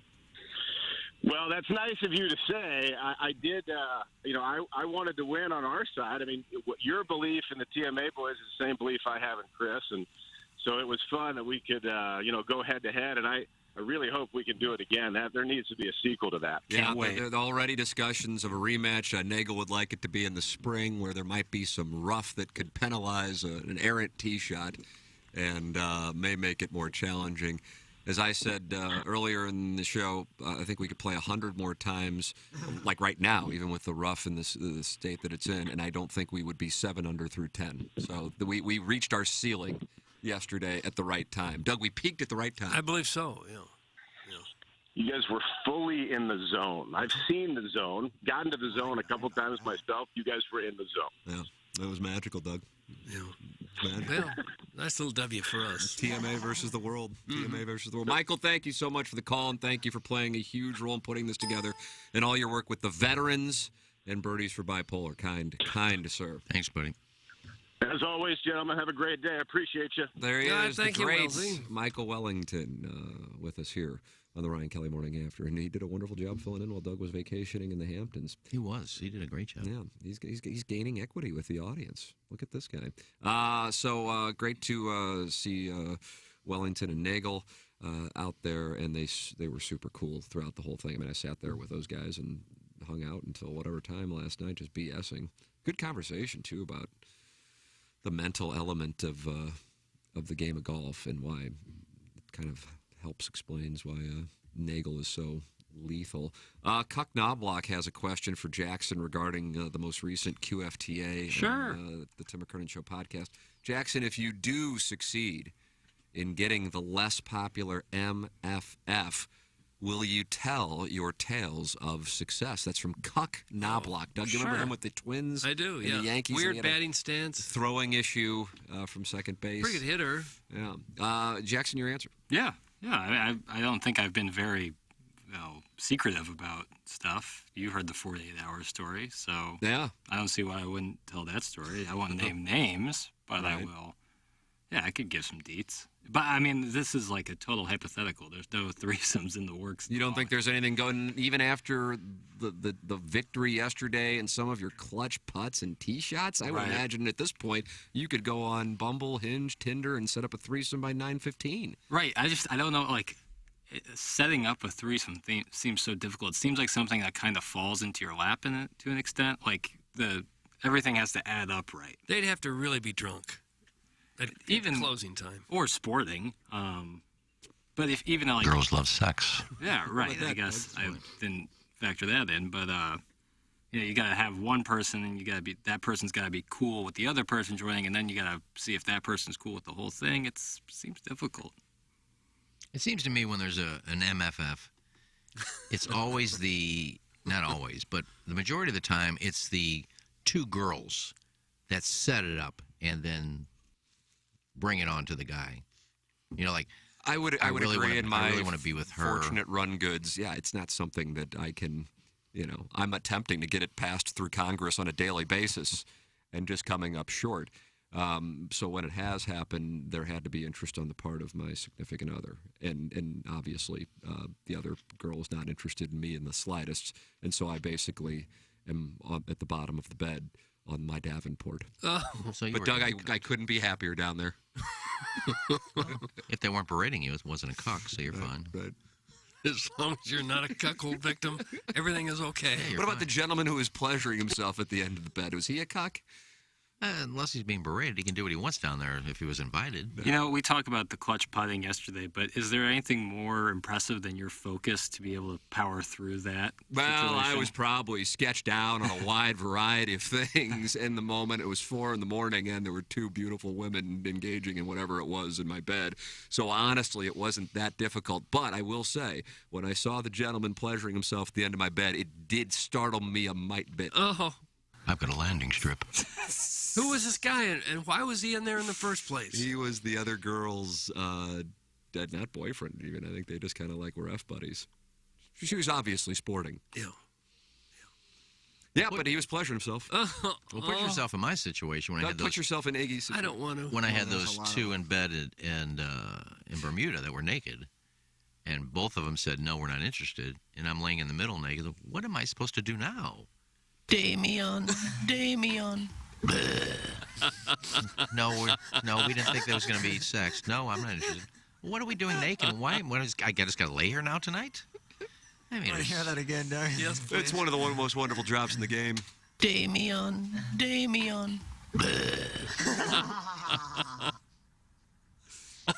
Oh man, That is a good one. There was no throwing out. Oh. No, nothing. So did you just went to bed. You just stayed there and Yeah, what am I going to do? anybody and went to What bed. am I going to do? I said, okay, if we're, good night. I'm going to do with this. But You were highly figure it out. disappointed, weren't you? Yeah, well, I had to go in the bathroom and take care of myself. Oh. Nice. What a gesture. Well, you're laying next to two girls that are naked. What are you? Oh. You're not going to get excited? I thought something was Depends going on to who happen. they were, I suppose. Yeah, I mean, yeah, Well, one looked like Pat Benatar, and the other one was. Oh, I'm sure they were both just stunning Hollywood 10s. No, I put a picture on the fan page. Nice. You did? Yeah, Did you really? Of the two, I think so. Oh. I have a picture of both. Well, you better put it up again now that we brought it up again. No, it's up there once. Go search. Freeze like a cat. A friendly reminder in celebration of Iggy posting this picture and TMA shocking the world yesterday in the Miracle at Meadowbrook. The brand new T-shirt and hoodie with the TMA group quality, TMA fan page group quality. What does it say? What the hell does the T-shirt say? Oh, group has some issues. Those hoodies and T-shirts, in addition to everything, on TMASTLshop.com today. 20% off for the victory celebration. And those hoodies and T-shirts are outstanding. Tip of the cap to Mike Flanagan and his design team for creating those, just fresh off of the Facebook notification we got. TMASTLshop.com, 20% off, no promo code needed. Send your emails in for our design, air, heating, and cooling email today here. That's coming up in the Maggie O'Brien's 9 o'clock hour. This is our Appliance Discounters 8 o'clock hour. Appliance Discounters, your hometown appliance source, featuring major brands like GE. Doug Mark Milton is a sponsor of this program, and he is the STL tax lawyer. And he wants to help take care of you if you have any kind of problem with the IRS. A lot of people do. He said you would be amazed at how many people just don't file their taxes at all. I thought, oh, come on, everybody files their taxes. No, a lot of people don't. Well, among others, among many, apparently. Yep, and then when you don't file 1 year, you say, well, I guess I can do it another year. And then 3 or 4 years go by, and then the IRS comes knocking. And now you're in some big trouble. Well, That's there we where go. Mark Milton can come in and get you taken care of. If that kind of thing worries you, contact former Department of Justice Tax Division attorney and our great friend Mark Milton at stltaxlawyer.com. If you have unfiled tax returns, now is the time to act. Mark and his team focus on tax debt resolution and can help with years of unfiled tax returns, defense against audits, even criminal tax investigations. Clean up your tax issues, get yourself back into compliance before all those new IRS agents are hired and enforcement ramps up. If you've got IRS issues, contact Mark Milton at stltaxlawyer.com. You'll be saying to the IRS, hey, I am not guilty, I am with Milty. And remember, the choice of a lawyer is an important decision and should not be based solely on adverts. It just can't be. It shouldn't be. Cybersecurity's most exciting career in technology and one of the most in-demand. Centric can train you for a career in cybersecurity, and they can do it in just 4 months. Centric's hands-on program teaches you the actual job skills you need to get started. No history, no biology, just technology. That's how they do it in just 4 months, even if you have no IT experience. And you can do it online, or you can do it in person. You can do it in the evenings, or you can do it during the day, whichever works best for you. If you're interested in a career in cybersecurity, call Patrick Nealon at Centric Training today, and he'll walk you through Centric's cutting-edge program and show you everything Centric does to help get you started in your new IT career. Call 314-450-4714 or go to centric.com/STL. That's CENTRIQ.com/STL. Cybersecurity is a problem for every business in St. Louis. You can be part of the solution with Centric. Send your emails in, design, air, heating, and cooling email today, the morning after, at InsideSTL.com. Coming up, a compilation of audio clips that will dazzle our audience because, Jackson, I think this is one of your all-time favorites, I believe. Yeah. That is coming up in the Maggie O'Brien's 9 o'clock hour, in addition to the Design, Air, Heating, and Cooling email of the day. Tim McKernan, Iggy, Doug, Plowhawk, Action Jackson with you. Dan McLaughlin coming up with me and Jackson on Balloon Party at 10:45. Is that right, Jackson, I assume? 10:45? Doug, is Jackson gone again? Jackson, where are you? What's up? That's a What's user up? There on it my is part. again. What up, dog? That me. It's all good. Is McLaughlin with us at 10:45? I'm working on that. Doug, what does that mean? He may not be. Yeah. It means he hadn't contacted him yet. But he's always at 10:45. He's expecting him to be there, but he hadn't gotten a confirmation Fair yet. enough. Yeah, there you go. Either way, that's scheduled on Balloon Party. You can text in and send your mic drops using the 101 ESPN app. And Pepper and Genie, what's on the itinerary today for Pepper and Genie? You know, it's going to be a little bit quicker. Got to take the gal to the airport and come back here. Oh, but I didn't wow. want to have Iggy stay till like 11:30. So we are just, I don't know if we want to break down a little bit about some of Iggy's magical shots at Meadowbrook. We can figure out a topic. Well, it'll be a quick P&G then. Gonna break down some of my shots. Oh, come on. You don't give yourself enough Let's credit. talk about number 3. God bless That's it. America. There, That let's was talk about 3 and then we're done. And you hit the tee shot on 8. You were made some fine putts. except for the excruciatingly slow play. Well, the thing that you won't hear is that me and Plowsy put a lot of balls in the fairway, which freed Tim and Jackson up to pound them. That was my contribution. That's what I wanted, is what we like to call options. You know, that's what we That's have what a lot happened. of options. Well, sure. That's what happened. You know, It and I freed think us we up. used 2 of our drives, but we weren't going to use our drives. But if we put it in the fairway, Jackson and Tim bombs away. No, and then the strategy worked. Good morning, guys. Just now tuning in. I was in the gallery yesterday, and highlight for me was definitely watching Boots Pants take sail like they were on the front of the Santa Maria. I haven't seen pleats like that before. They were everywhere. It felt like a J.C. Penney catalog. Doug, that comes from Zaxky. I think those are Alexander McQueen's. And worth more than what this guy has in his whole Well, I closet. guarantee you that. Yeah, this guy. Like, how much were those trousers? I will say that they were a little baggy. You will acknowledge that. Yeah, but that was the look back Doug, that's then. the look. I mean, they had back then. they had cuffs on them too, What and is pleats, back which then? nobody is wearing. You should have nowadays, worn but- +4s. Yeah, I don't have any. I'm not Callahan. Yeah, they were a little baggy, but back when I got them, that was the look. So I still wear things that will be back in style someday. They're good golf pants, though. Sure They're they very were. a lot of room in there. Absolutely they I We can are move. getting threesome proposals, Doug, and it is coming in fast and furious here. Someone wants to go private? Hey, Jackson, it's Alexandra. Me and my girlfriend Lourdes are interested in a threesome with you after that performance yesterday. That comes from Fuelsy. Wow. But it came from Fuelsy. Yeah, and that's not I mean, like, Alexander. Fuelsy's a guy. Yeah, he sure Bet is. off. There's just no denying. Is that Madonna's daughter? I believe it is. I believe it is. I've got this one from Scott Sprinkle, Ballsack, but it's not his wife, Iggy. Tim, can steadfast eyes be playing in the background while Our Lady's trib? It's completely up to you, but I think it would work well. Thanks. That's from Scott Sprinkle, Ballsack. Okay.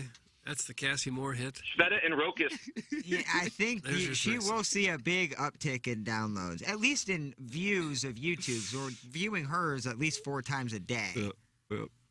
Boy, I'm a fan. What a wonderful introduction to the show. All right, send your emails in the morning after at Inside STL. We also are going to take threesome proposals. We've got 2 right there. So that's exciting for us. And I guess we'll sift through them and we'll make our decisions and we'll announce who we'll have threesomes with. So that's coming up in the 9 o'clock hour as well as Jackson's favorite audio compilation, or one of them. And the Design Air Heating and Cooling email today, the morning after at InsideSTL.com. And 20% off everything today for the victory celebration at TMSTLShop.com. This is the Ryan Kelly Morning After from the Michelob Ultra Studios. Here's Action Jackson with 3 more ways to get TMA content. Watch TMA on YouTube. Click the bell to subscribe. Download the podcast. Find it at TMASTL.com or wherever you podcast. And check us out on TikTok at TMASTL. Thanks, Jackson. It's the Ryan Kelly Morning After on 105.7 FM HD2. Hey, if you like the morning after, check out Balloon Party on 101 ESPN. HD1, by the way. It's Sports Talk with Tim McKernan and Action Jackson from 10 a.m. to 11 a.m. each weekday, right after the morning after. It's the worst named show in the history of radio, but the content's pretty good, so check it out on 101 ESPN or get the podcast on the TMA app. Okay. Hot takes. Yeah. Pepperoncini. Pepperoncini. And now the Pepperoncini Show with Darren Atkins and Ken Stroh. All right, take it, fellas. There it is. That's the open. Pepperoncini. Pepperoncini. Pepperoncini. Pepperoncini. Pepperoncini. Pepperoncini. Pepperoncini. Pepperoncini. We don't know what it is. We don't understand the name. We just know it's stupid. And it's available every weekday, featuring Iggy and the Plowboy. Apparently it's some kind of a podcast or something. Available at TMASTL.com and on the TMASTL mobile app. Whatever. Hey, this is Tim McKernan for Design Air Heating and Cooling. I am a very happy client. Design Air Heating and Cooling and Seth Goldcamp and his incredible staff, which you can find online at designairservice.com. Just go to the website, click on the Book Now tab, and any issues you may be having with your HVAC system, they will take care of immediately. The customer service, second to none. It's Design Air Heating and Cooling online at designairservice.com. This is Tim McKernan. I'd like to tell you about a company I started just a couple of years ago and they still own. and it's called Sound Story. It's essentially a 1-hour interview that we do either in person or via Zoom with mothers, fathers, grandmothers, grandfathers. They come in and they tell their stories, education, growing up, and of course, family stories, the wisdom that they can share with their loved ones for generations to come. It's an audio heirloom. It's Sound Story. To learn more, go to mysoundstory.com. Hey, this is Tim McKernan, and I am here with Ryan Kelly, the HomeLoanExpert.com. And a lot of people can write checks, but Ryan, you go above and beyond, and you put your money where your mouth is, and you go out there and you talk the talk and you walk the walk, and you've been doing it for years. Yeah, it's true. True that. We put as much effort into delivering first-in-class customer service with the mortgages as we put into giving back into our communities. We're known throughout St. Louis, lowest rates, quickest close times, all that great stuff. We've helped thousands of people get in the home of their dreams, tens of thousands refinance. Proud of all that. But what we're really proud of is the work we do for those in need the most. And started climbing mountains going on 9 years ago for Forensic Kids with Cancer right here in St. Louis. And that initiative has now grown into a full nonprofit 503c, and the KeepClimbingFoundation.org is the result. This year we've climbed 8 mountains, raising money for Forensic Kids, St. Jude, and many others. Come climb with us. For real, come climb with us. Learn more today at KeepClimbingFoundation.org. The Tim McKernan Show podcast, featuring long-form interviews with people from the world of sports, politics, and entertainment. And our guest today, Bill McClellan. Thanks so much for coming in. Hey, my pleasure, Tim. What's up, Caden? Hi, how are you? Joe Buck, our guest today. Man, it's like I haven't seen you in years. More than 500 episodes and counting, and it's available wherever you get your podcasts, including the TMA STL app. Get the app now at TMASTL.com. You're hearing TMA all day on KPNT HD2, Collinsville, St. Louis, featuring the Ryan Kelly Morning After, live from 7 a.m. to 10 a.m. Then a full show replay from 10 a.m. to 1 p.m., followed by the best of TMA from 1 p.m. to 7 p.m., and another same-day replay starting at 10 p.m. Find the full schedule at TMASTL.com. Brought to you by Ryan Kelly at the HomeLoanExpert.com, the most efficient mortgage process you'll ever experience. So, this is weird. Plowsy boldly stated he could run an 8-minute mile over the highly coveted HD2 airwaves a few months ago, and everyone thought he was high, which, So he put his 98-pound body through rigorous training, and he put his money where his mouth was. And now there's video proof of his accomplishment. Check out the video and potentially award-winning commentary from Tim and the gang now at TMASTL.com. The Plow Dash, brought to you by Munganast Acura. Better than ever for you, their customer. Here's Action Jackson with 3 more ways to get TMA content. Get the TMA mobile app and enable notifications so you don't miss a thing. See our content on Facebook, Twitter, Instagram, YouTube, and TikTok. And stream us on the TMA mobile app and at TMASTL.com. Thanks, Jackson. It's the Ryan Kelly Morning After on 105.7 FM HD2. Tim, Doug, Iggy, Plowsy, Action Jackson. The Ryan Kelly Morning After, 105.7 HD2.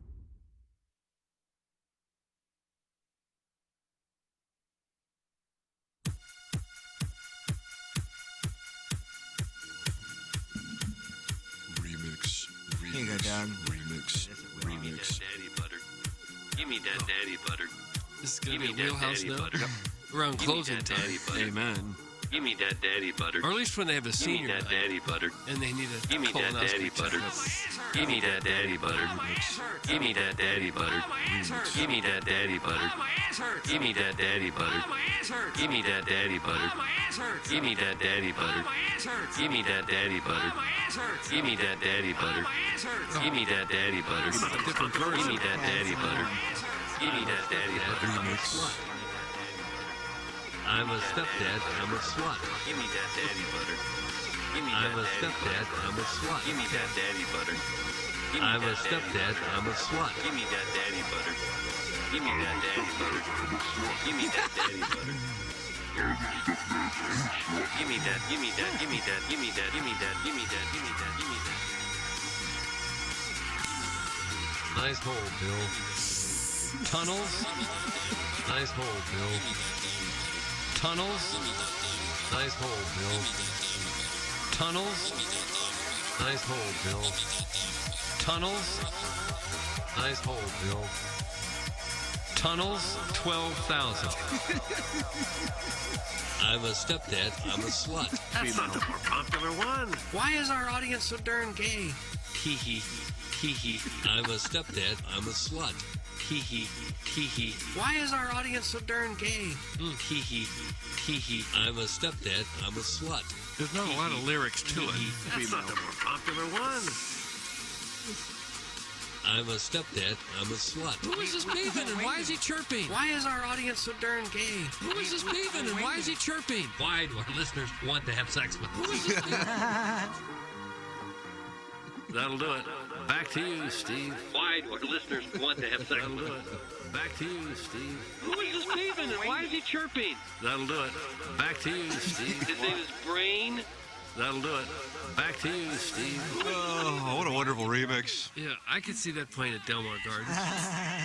It's the Ryan Kelly Morning After. Maggie O'Brien's 9 o'clock hour. We are 31 minutes away from the Design, Air, Heating, and Cooling email of the day. Send yours in the morning after at InsideSTL.com. And we have a 20% off sale with brand new merch at TMASTLshop.com for the victory sale for the miracle at Meadowbrook, TMASTLshop.com. Doug Jackson has a favorite audio compilation, or at least one of his favorite audio compilations. It's from friend of the show, Mike Francesa, and this is when, unfortunately, things didn't go well with the phone lines a few times. Okay. Mike, I don't know if you saw it, but did you see Carson Palmer and Sam Darnold were together this week? I guess they met out at Jets camp.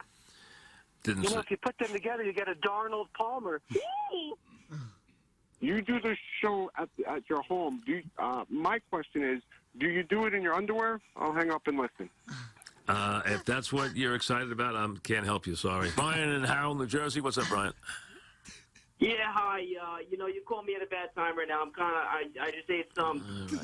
There's just a dope who's home from school today. Go read a book, please. I just wanted to tell you before I get into the Jets, I love the app. The app's great. Well, thank you.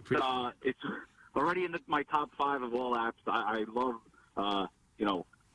Fry Calamari is probably my favorite app, and then second is probably Clams Oregonata, and then yours is probably third, and then like a 4 is like Mussels Marinara. I got you. That's good. I wonder how much lasagna you can eat in one sitting. Brian in Jefferson Township. What's up, Brian? Hey, how you doing? What's happening? What's up? Can you hear me? Yeah, I can hear you fine. What's up? Yeah, go ahead. I wanted to talk about with Syndergaard. How old is he? Do you know? What, listen, if you want to know how old Syndergaard is, look it up. Mark in Daytona Beach. I'm not here. I'm not your almanac. Mark in Daytona Beach. What's up, Mark? I like the app one. It's like the muscles rigatoni. I'll tell you, there's nothing that makes me laugh harder than him saying, "How much lasagna can you eat in one sitting?" Just kill it. How can a host come into a show and know every day those are pretty much the calls you're going to get? Well, if you make the money he makes, if you're getting whatever the hell he was getting, Oh, I 5, do it 7 every million. time. Yeah, I would Who open up that cares? phone line to the app. Ask me absolutely anything. I'll tell you all about lasagna or something. That guy that started putting those clips up, that had to be the worst thing for his show, because then everybody started doing it to hope they could get on It's there. it probably bumped up numbers. Oh, yeah. Yes. Does he realize that that's part of the entertainment value of it all? Because He he has to doesn't now. really seem to. Yeah, do now. But it wouldn't be part of the entertainment if he was in on the joke. Like, the fun of it is that he gets upset by it. Yeah, yeah. And why? Either he's a really good actor or he just doesn't realize that that's part of the. Most likely the humor of latter. show. Yeah. No, I started to believe that he's part of the shtick and knew it when he started doing the DraftKings thing, which there's no way he couldn't have known that hadn't started already.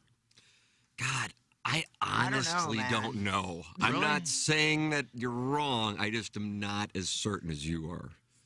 How long ago did he say that? It was in the I was absolutely in the heyday of. Here's the clip. But let's say I create a game where you get to pick 5 players tonight in the major leagues. All right?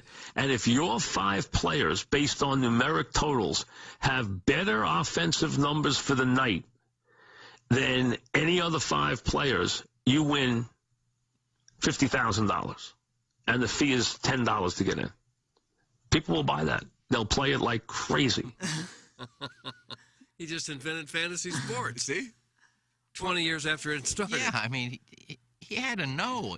They were probably running spots on WFAN. I think that was in the time where like the NFL and college games, like every single commercial was FanDuel, DraftKings. Yeah. All those places. Let's see. Like there's no way he didn't. All right. Don't count. Yeah, this is when he stopped the show for like 5 minutes. This is when he texts Jay Gruden's record. He stopped the show for like 10 minutes to look up a record for Jay Gruden of all people. He's entertainment gold, though. Like, if I had to pick somebody like that I would listen to on a daily if I lived in New York, it's him without question because of the calls. Right. Boy, he gets worked up about the Mets sometimes. I would imagine he wasn't happy this past Sunday. Doug, the Padres evened things up with the Dodgers last night, so I am back alive with my long-term wager, and I feel very good about them winning this series. You do? I do. And then you also have the Phillies and Braves, 1-1. I think of all the teams still alive, I'm pulling for the Seattle Mariners. Me just too. Because it's been so long since they've even been in the playoffs at all. And 2001. They've never won at all. And I like their roster. I like their pitching. World-class uniforms. Very. Doug, how do you like the uniform? Yeah, I'm okay with the unis. 100% with you, Doug. I just like to see teams that have not done it before win it. I hope it's not the Yankees and Dodgers again in the World Series. It'd be interesting, but I'd just rather see the Mariners get in there once. I'll make a bold statement. I'd say Seattle is the best uniform city in America. Doug, think about that. Best uniform city. If you brought the Supersonics into play, which I guess you can't, they got the Kraken jerseys, which are really nice. Mm-hmm. The Seahawks are the weakest link, but even those aren't bad. Man, it'd be tough to pick a city. Pittsburgh's pretty good. Yeah, their football's kind of boring.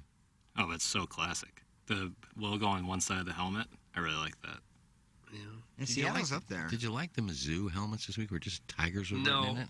Yeah, I like those. I kind of like the. I'm a big script guy. Yeah, me too. Illinois has a great script basketball uniform. They do. Yeah, they do. You're right. Really The do. Illinois basketball uniforms are beautiful. They are. Great colors. Navy and orange works every time. The court makes it look cool too, because like the navy and orange, I think, is a huge bonus. I don't want to come across as a B-fib because I really don't like those people. Okay. Why? Why don't you like those people that show up every night for the Cardinal game? Just blowhards. They're polite. They don't riot. They don't misbehave in the stands for the most part. They show up every night. What's not to like? They think they know more than everybody else. The Cardinal uniform is probably the crispest and just cleanest and most beautiful uniform in sport. The white jersey. The white is the red. It is absolutely beautiful. Yeah. I think they are leaving some putts out there, to so to speak, with the gray and the red hat, because it could be so much better. And I'm really surprised by that, because now it's been 10 years of it, but whatever. But the white uniform is as good as it gets. Yeah, it really is. Yeah, them and the Dodgers and the Yankees are like the three best baseball uniforms in my mind. Yeah, the Yankees are. I love the pinstripes, man. Pinstripes are cool. Yeah. Doug, you've always said you love what Missouri's doing with this feather out of the Tigers. No, I don't. Okay, I got something different in front of me. I think they could have very good uniforms. They used to have very classic-looking, great uniforms. Now you never know what you're going to get. You never know what other schools are trying to look like. Well, if they didn't change up the uniforms, they wouldn't be able to have the offense they have with recruits. Because of the recruiting that it helps. Thank you. You go into a recruit's home and you say, hey, once or twice a year, we're going to try to look just like LSU. Really? Sign me up. Well, I guess you... Not on the field. I guess you didn't pay attention to any of Luther Burden's comments when he signed. Yep. It was all about anthracite. I want to look like LSU. I don't want to go to LSU, but I want to look like it. No, I was thinking Alabama until I saw the uniforms they wore against Florida, and that changed my mind. Yep, there you go. That few-year run where there was literally a hockey stick hanging out of like a rooster. Yeah. I don't get that one. I'm glad they changed from that. Because I don't mind the compilation they've had this year. I don't mind. They look decent. I like the script helmets. Go Tigers, go Tigers. Yeah. Beat Vandy, beat Vandy. We talk about how we like the traditional look of like the Cardinals and the Yankees. They don't change, and the Dodgers, they don't change. Well, what's so great about changing if you're changing into a uniform that looks horrible? To me, like, the Yankees ones are so classic because they won all those championships in there. The Cardinals one is so classic because all the championships. Mizzou, like, the history isn't as rich as those other teams. That's a matter of opinion.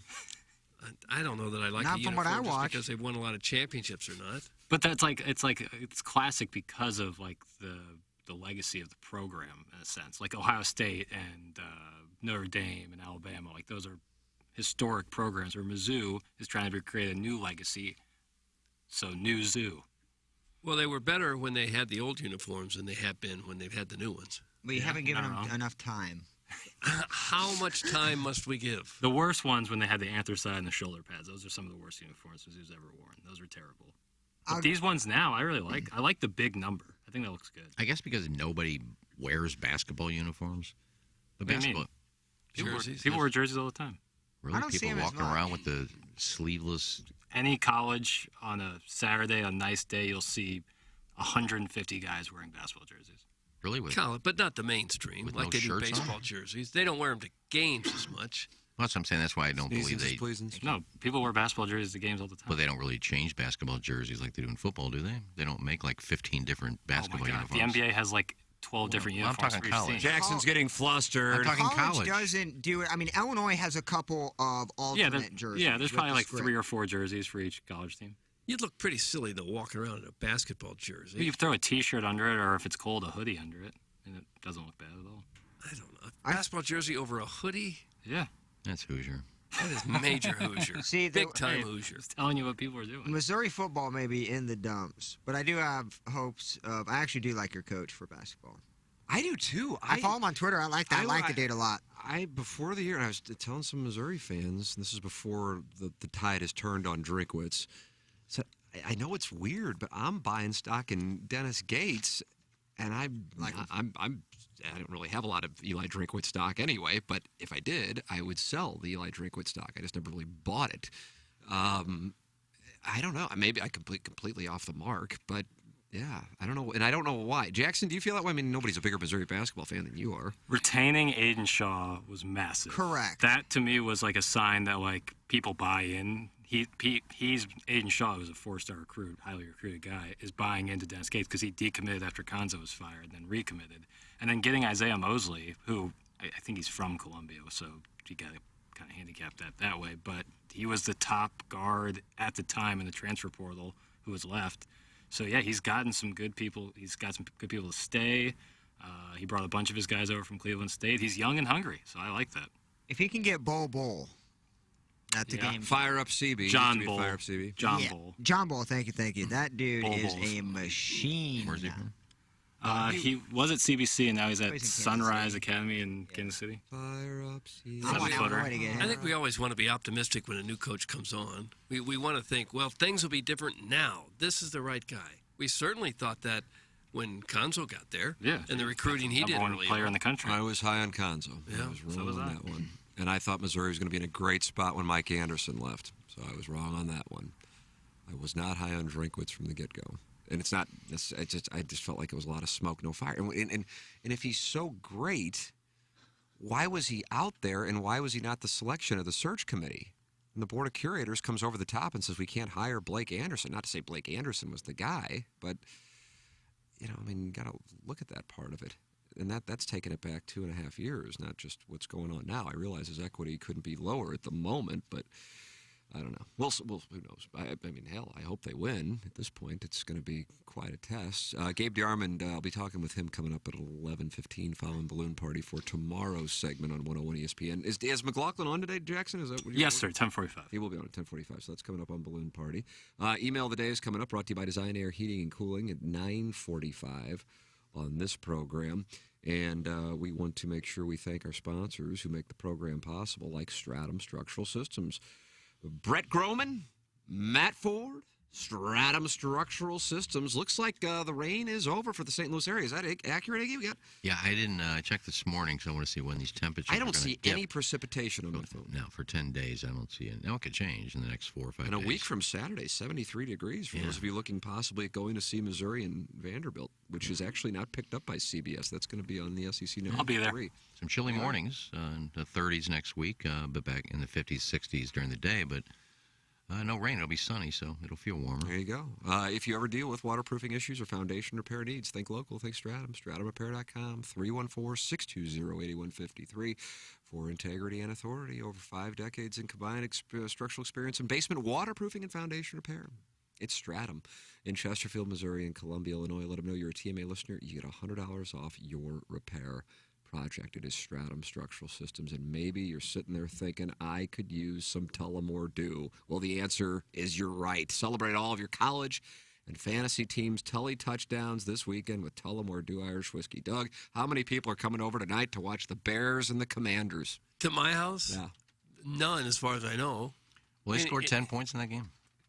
What is the total on this debacle Why for are they? Amazon? Why is this game on? What is? The Commanders are -1. The total is 38, and the Hawk is up at Soldier Field. They won't score 21 combined. I don't know that I'll be able to figure out how to get Amazon on my TV. There'll be plenty of picks and fumbles. May your team be swift and their aim be true. May the refs be forever in your favor and your whiskey always. Tullamore Dew. Tullamore Dew, the original triple blended, triple distilled, smooth sipping Irish whiskey. Made exactly for game day moments like this. When it's game time, it's Tully time. Tullamore Dew Irish Whiskey, imported by William Grant & Sons, Inc., New York, New York. Please enjoy Tullamore Dew responsibly. Doug, you wanted to hear from Mr. Fix? Oh, is he on the phone? Yeah, he's on the Steve Schmidt Key of North County phone. Sakes. Give me a minute. Oh, we're crying out loud. Hello, Fix. Fix! Fix! Yeah. Where are you? What? We can't hear you. I didn't say anything. Okay, well, why not? Jeez Louise. Well, gee, you come on. You're the only reason I call, sir. Okay. So when you're gone, I don't even bother calling, even though I'm the worst caller of all time, as reported by Tim McKernan. Oh, I mean, that's the opinion of the audience. Tim never said that about you. Well, no, I just said as reported by. Okay. Well, maybe I didn't say it was your opinion as well, Tim. I know where I stand with you, sir. Not worried about that. Maybe Doug can take some more time off then if it keeps you from calling. Yeah, I'd like some. Yeah, man, that was a good one. Roasted me there. That was like an office. Boom, roasted. Got me, Iggy. Love it. There's a reason people. I really. Yeah, no, there's a reason I portray a character for people to hate too. Nice. So That's it. you do it by accident. People just dislike you automatically. Oh wow! So shots. That was kind of hurtful. Yeah, shots fired. He wants to fire shots. I'll fire him right back. I'm not. Yeah, afraid. you're good at it too, buddy. You're just the best. Yeah, I mean, I roasted you like you roasted me, right, Strode? Get to whatever 8th crap grade you're gonna style, talk right? It's just general banter. It's general banter Thursday, sir. Why so angry today? I'm not angry. You started off by accosting me at the beginning of the phone call. Well, we had said hello. to say your name about 10 times before you answered. That's part of his shtick. I was saying hello. No, I swear to God, I was saying hello. Okay. Well, did you have a trade proposal or a comment or question? Yeah, I think that we could probably scoop up Connor McDavid for like maybe Poroshenko and a third rounder. Nice little proposal.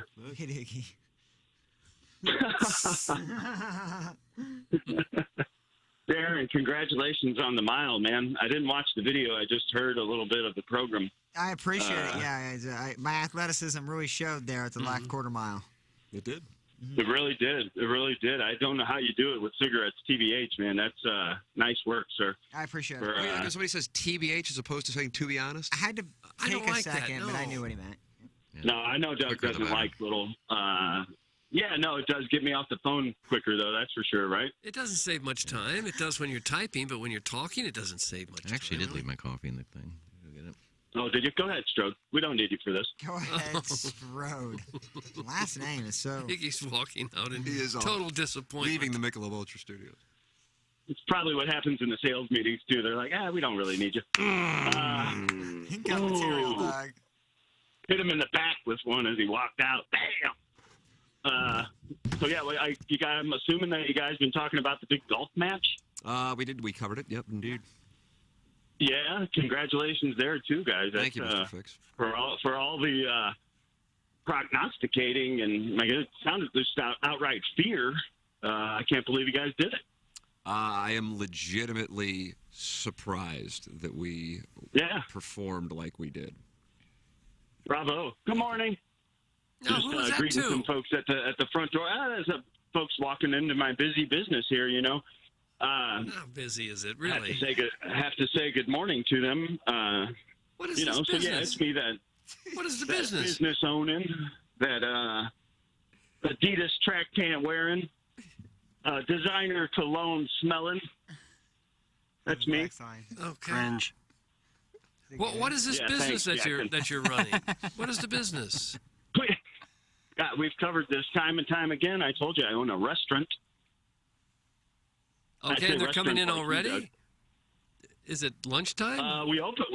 Yeah, dude. We've been open for a long time now. So it's a Taco Bell. Yeah, they're continuing to come in. Yeah. No. Okay. No. All right. Well, that's good. T-Mac knows my secret. I call him T-Mac, like Tracy McGrady.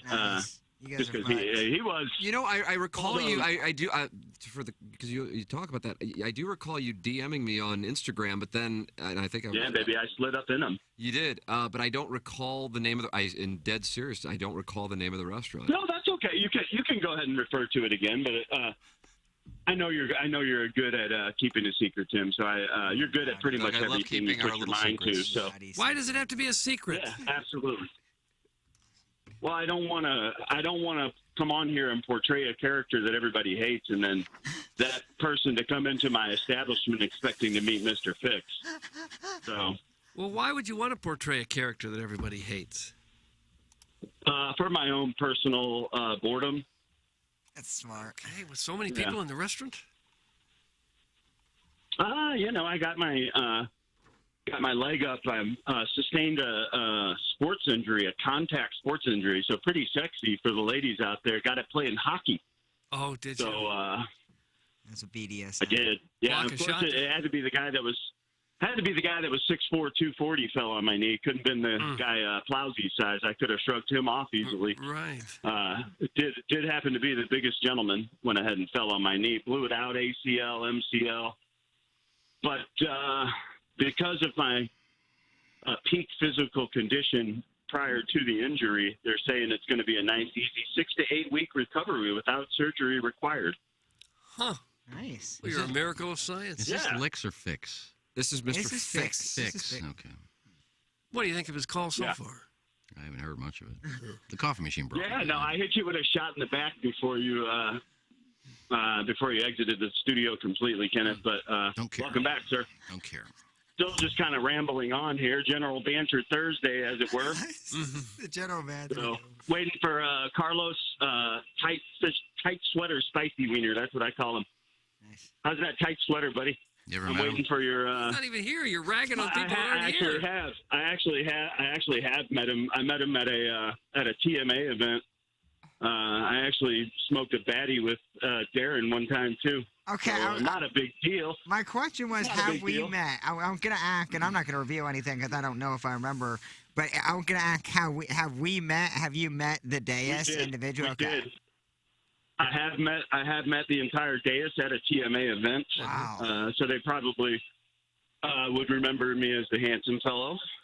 But I don't think you're that handsome. yeah, I smoked a baddie with Darren whilst Jay Jr., Manchild 79, and then some other super giant fella. Don't know his name, but boy, he was a mountain of a man. Wide, not tall. But yeah, it was a great experience. Got a selfie with the Doug Vaughn, so that was quite an experience in and of itself. Yeah, absolutely. I use it all the time. Oh, for heaven's sakes. Hey, if you can't throw a little gay sex into a call, you're not really the TMA. Well, that could be. That could be. Yeah.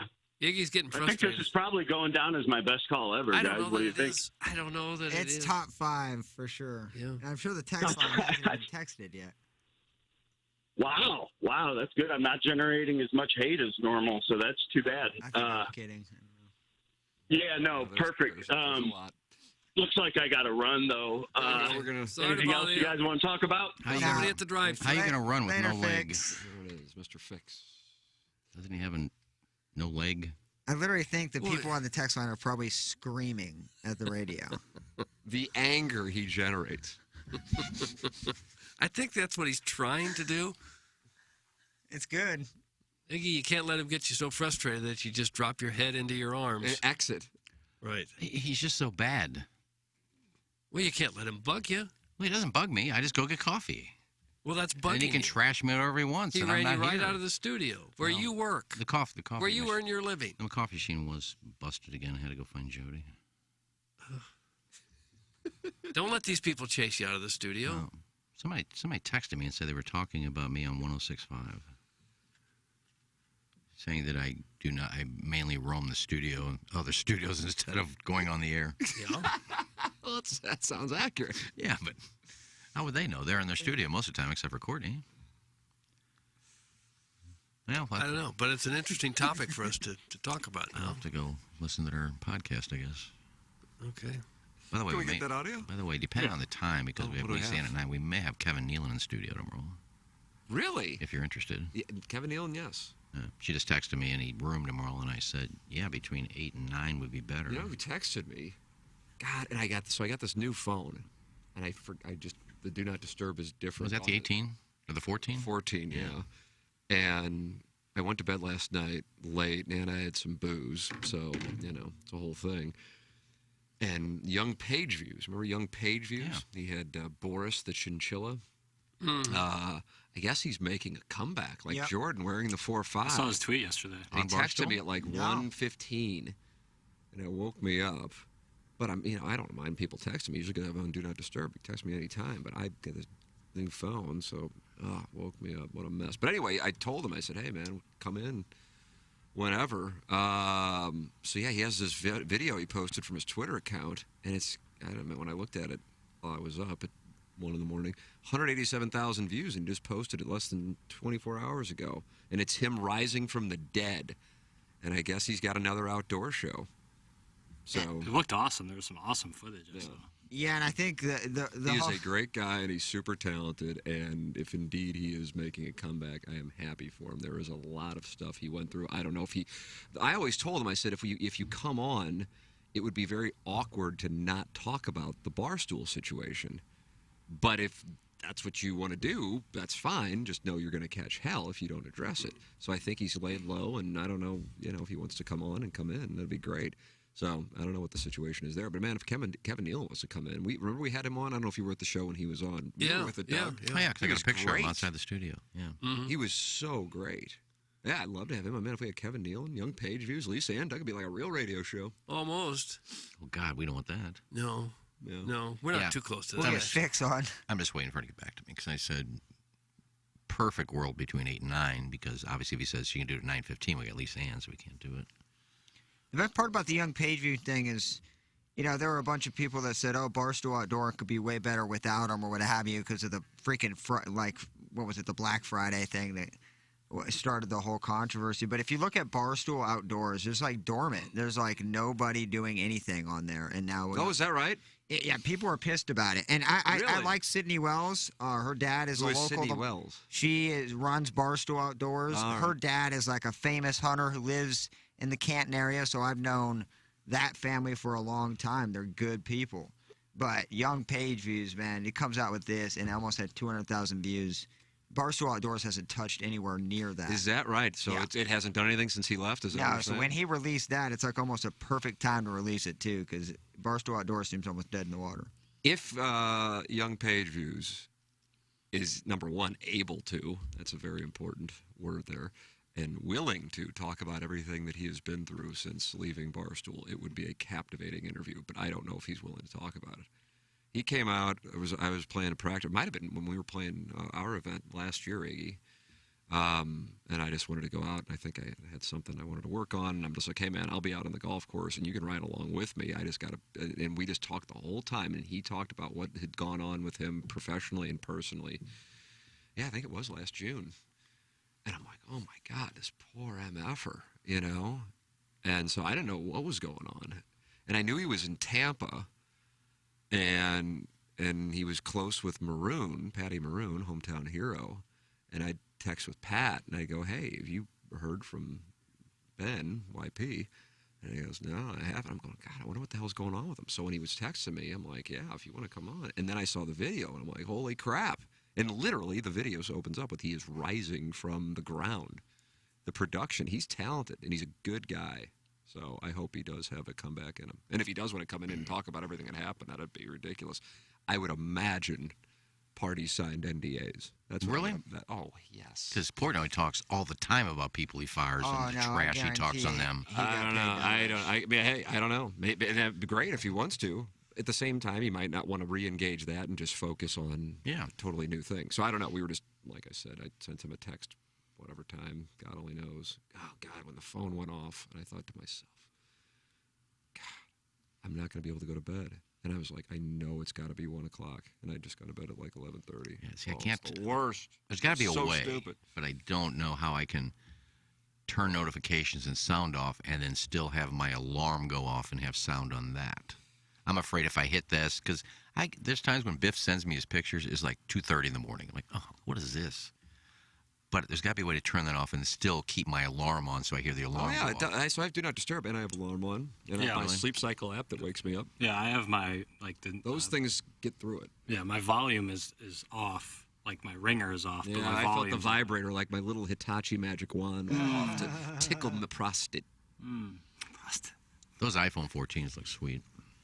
Here it is. I've seen like 1,000 commercials on it on my Golf Rival I always app. have a Mophie case. I don't know if they have a Mophie case for the iPhone 14. Anybody has them, let me know. I'll go get it because I need that Mophie case. Like 3 little circles on the back. That's like the camera thing. Yep, there it is.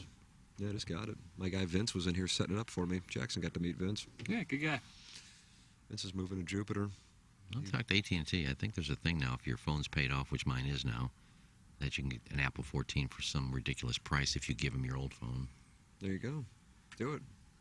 Do it. You're a dirty boy. Guys, David Perron and Jordan Cairo gave YP a shout-out. It was pretty neat to see. That's from SB. Hey, Ken, since when are Jinkos allowed at a country club? It's 2022 U tampon. That's from Harrison's brother Master. What's a Jinko? The name calling. Jinko jeans. They were like, I thought the unbelievably baggy. Like, they were crazy baggy. That was the olive oil company in Godfather. That was Genco. Nice, Iggy. Real nice. Well, I said they're a little baggy, but they're comfortable, and they still look good on me. And worth more than anything anyone else has in their closet. Well, the people are texting in about them, yeah. Okay. Probably not you. You probably got some nice suits in your closet, but... Well... Doug, you win. Not worth as much. But you're as not your texting pants. and trashing me about the pants. The people that are trashing my pants, there's nothing in your closet, especially pants-wise, that costs more than those. So. How about I that? wouldn't think so. Mic drop. Yeah, just... come look at my wardrobe sometime.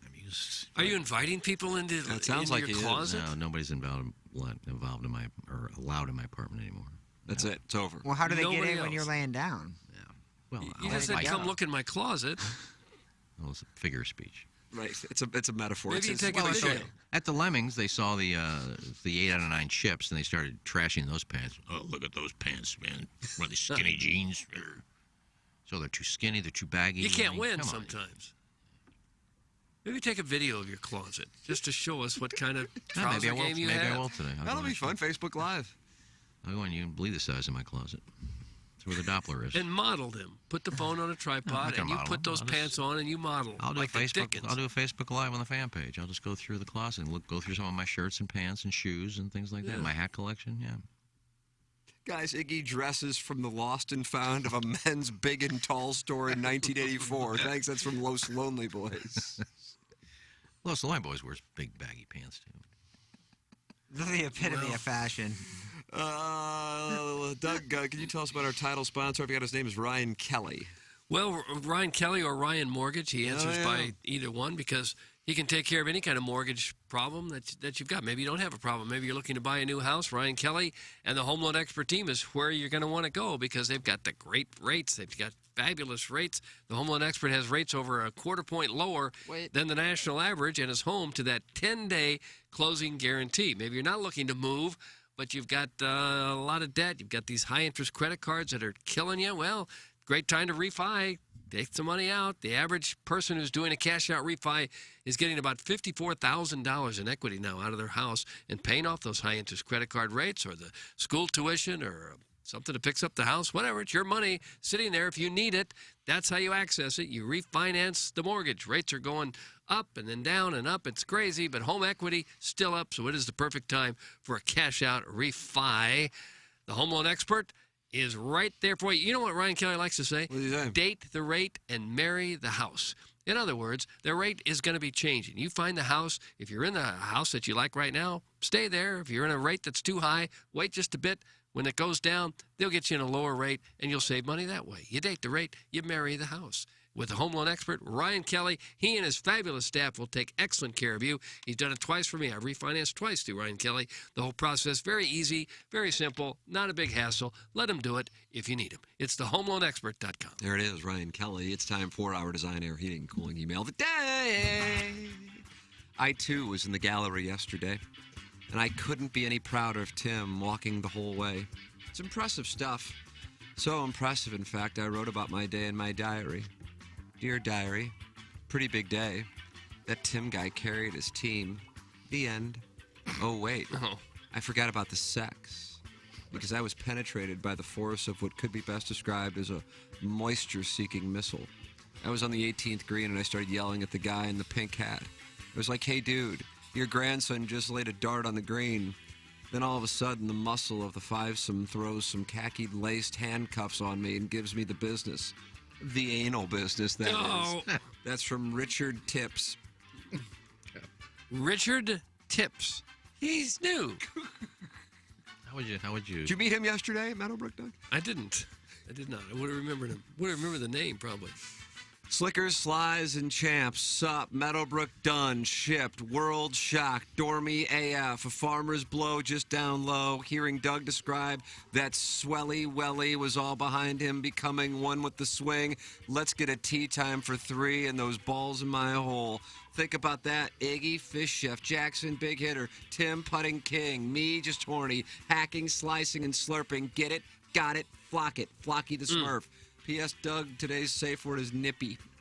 Flocky the Smurf. Today's safe word is what now? Nippy. Nippy. Okay. Flocky the Smurf. Remember the safe word. Okay. All right, I'm ready for the next one. Good morning. Is there anything worse than needing a recreational at work only to find yourself sitting on a piping hot toilet seat? Oh. This happened to me at roughly 9:07 a.m. this morning, and I couldn't stop pondering the type of mud that was extruded to create such a hot seat. Okay, we don't talk about mud types. There are quite a few larger folks where I work who really enjoy putting in work after their 8:30 bacon and cheese omelet from the cafeteria. It's a symphony of flavors swirling around in the 3-can restroom. It gets me so hard. Yeah. How do you guys handle recreationals at work? Thanks. That's from Danny Tanner. I like that. Danny Tanner. Poor email. Mint-flavored Blue Chew is nice, but if the marketing department really wants to sell chewable boner tablets to this rotund listening audience, they should consider meat flavors. Bacon, pulled pork, and bratwurst-flavored ED medicine would be a big hit with the blubbered TMA listeners. Can you imagine mayonnaise-flavored pills? Here's the new tagline. Taste the mayonnaise and watch it raise. Ooh, what about blue cheese Blue Chew? Taste that blue cheese dip and let it rip. Let's be honest, though. Once the TMA Walrus people got a little taste of country fried steak-flavored Blue Chew, they'd forget all about the sex and go straight to the kitchen for their second supper. Congrats on your victory, boys. That's from the JV golf coach. JV golf coach. Don't say second supper. Just supper in general. Sounds like you're talking about something that happened in the 1940s, doesn't it? Yeah, it's an older school Southern. Is that a Southern term? I think so. It used to be breakfast, dinner, and supper. We always had supper at our house. When did lunch arrive? I'm not sure. Will you taste my hole? We finished up supper, which might have been Bill's best. Stop saying supper! Which might have been Bill's best work to date. The slow stewing of those sloppy Joe #browns in a thick, humid brine, combined with the charred bits he was able to get with a cast iron skillet, was nothing short of magnificent. He was being modest, instead crediting the contractors that were in his house, filling his bowl with pungent marinade for the meat, consisting of pineapple yogis and blueberry crumb cakes, which really broke down the fibers of the meat, yielding a firm yet chewy texture. Okay, now cut that out. But Bill was really here for one thing, our monthly gerbil swap. As Manny crowned from my boy cavity, he did the same with Manny's Tammy. crowning. We always knew our gerbils had a connection, and as I bid farewell to Manny for the month of Locktober. What a wonderful callback. They stole a quick gerbil kiss atop a recently refurbished Sibby that had been peppered with the excretion of Bill's colon. Oh. Their tongues, our tongues, speak to me. Tell me what you see. His droppings became my soppings. Oh. Let me peep that hog boy. That's from enough. Tunnels 12K. Tunnels A wonderful 12,000. picture. There's a great Suspended. Suspended a period of 2 days' time. And that won't feel very good. And that's the Design Air Heating and Cooling email today. Well, I obviously Throw can't back. vote for Tunnels 12,000. He's suspended for 2 days. I'm going to go for a fellow by the name of Tips. Richard Tips. I would just shorten that. RT? Well played. There's 3 of them that are just tremendous. I Yeah, mean, fun to watch people competing it's at a high JV level. golf coach Danny Tanner or Tunnels. Oh God, I'm gonna go with Danny Tanner. I'm going Tunnels, ladies and gentlemen. The Plowhawk is the Speaker of the House. Oh, man. I like Tunnels, man. It's just too easy. He's suspended. Congratulations at Tunnels 12,000. Damn You it, have Lucas. shipped the Design Air Heating and Cooling email of the day. Producer Joe is listening to the show this morning, and he says, for someone who lives in relative poverty, bragging about his pants costing more than whatever seems like a gross misappropriation of funds. Thank you. Oh, don't worry about my money, Dick. Ah, wow. Oh, no, we didn't need that. Not now, we didn't. About to end the show. Nuclear. We can carry it over to Balloon Party. Oh, good call. Boy. I guess that's the next golf match we need to see is Iggy and Joe straight up. It Jim needs to Regna happen. of Triad was in the gallery yesterday, Yeah, and nice he was guy. talking about it. He was talking about it. Love that guy. He was super nice, too. He is. He's a great guy. And you've had some luck at Meadowbrook before. Yep. Well, I mean, Joe's not going to do it. What are you going to do? You would still be up for it? Sure. I mean, it's for charity. I'll do anything for charity, but he just don't care. He doesn't care. Well, He just doesn't care. He don't care. He doesn't care. He ain't caring. Oh. Okay. Well, I don't know what would happen. I haven't played with Joe this year, though. I don't know where he is at the moment. But Iggy, now that you've cut down the tips, I mean, you could handle anything. Imagine if you're playing like the white tees, you're playing a totally different golf course. Yeah, it was. You know what? And two, it was kind of. I thought it would be a bigger deal, but it didn't even occur to me when we were teeing off that we're on the tips. I didn't even look at it and say, "God, look at how far that is." It never even crossed my mind actually, which I thought it would. I thought it would just like freak me out, like, "Oh my God, I can't even get to the fairway." Yeah, just look long, so it. This guy, Doug, he doesn't get nervous. Yeah, What's he no, got? well, putting nervous, you know. What did I do? Just looked like you were jittery. Yeah, it really looked like it was slow and yet jittery at the same time. Human rain delay. Human rain delay. I mean, Angle I don't, Tracker says. Other than all 4 of us on the last hole, like missing the 4-footer that Tim That had was to funny. knock in to save our 3-putt bet going on. I mean, I don't think I really hit a bad putt. Oh, no, not at all. I mean, the ones I was missing on the edge. I got to say, in fairness, on that putt on 11, it was outside the hole from Yeah, it 4 was. feet. And if I wouldn't have seen you guys miss it, I wouldn't have known to go outside the hole. Even after policy miss, I said, I still don't think it's outside of the hole. It was outside the hole. It was outside the I hole. got nervous after Jackson missed it because I'm like, oh my God, we're going to 3-putt the last hole and we're All of a 7 sudden, under right now. we're gonna blow There this were lead. 4 of us We that didn't kept talking believe. about Missouri having a lead on Georgia. Kept talking about that every fairway. So Missouri had a lead on Georgia. Missouri had a lead on Georgia. And I'm like, oh, God, we're going to miss everything on 11. He's going to come back, and it is going to be ridiculous. But in darkness, too. But alas. Would have been. All right, Pepper and Jeannie is coming up in this studio. Balloon Party is coming up down the hallway. Doug, they are not happy with us. Really? Candidly. Well, then go and get your whooping. That's time. Text in 65780 to Balloon Party 101 ESPN or use the 101 ESPN mic drop. I haven't heard from Stephen Wildwood in a couple days. To be fair, I haven't checked in a couple days. Oh. Is he out of town? I thought he said he was going. I thought he thought I saw pictures of him. Probably at the bank trying to get that 10 G's. 10K, firing.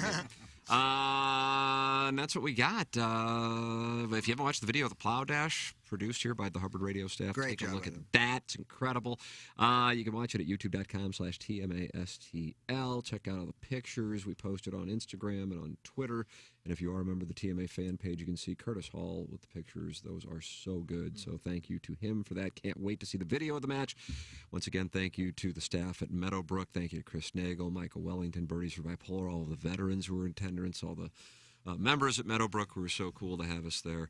And thank you to the audience for their support throughout the whole thing. Time for us to and all of Hubbard our Radio. Hubbard staff. Absolutely, Hubbard Radio staff that came out and put the video together. Time to shut it down for the Plowhawk, for Action Jackson, for Kenneth Iggy Stroud, for my brother Kevin, for Douglas Elvin Vaughn. I'm Tim McCurtain. This has been the Ryan Kelly Morning After, closing out the Maggie O'Brien's 9 o'clock hour from the Michelob Ultra Studios. KPNT FM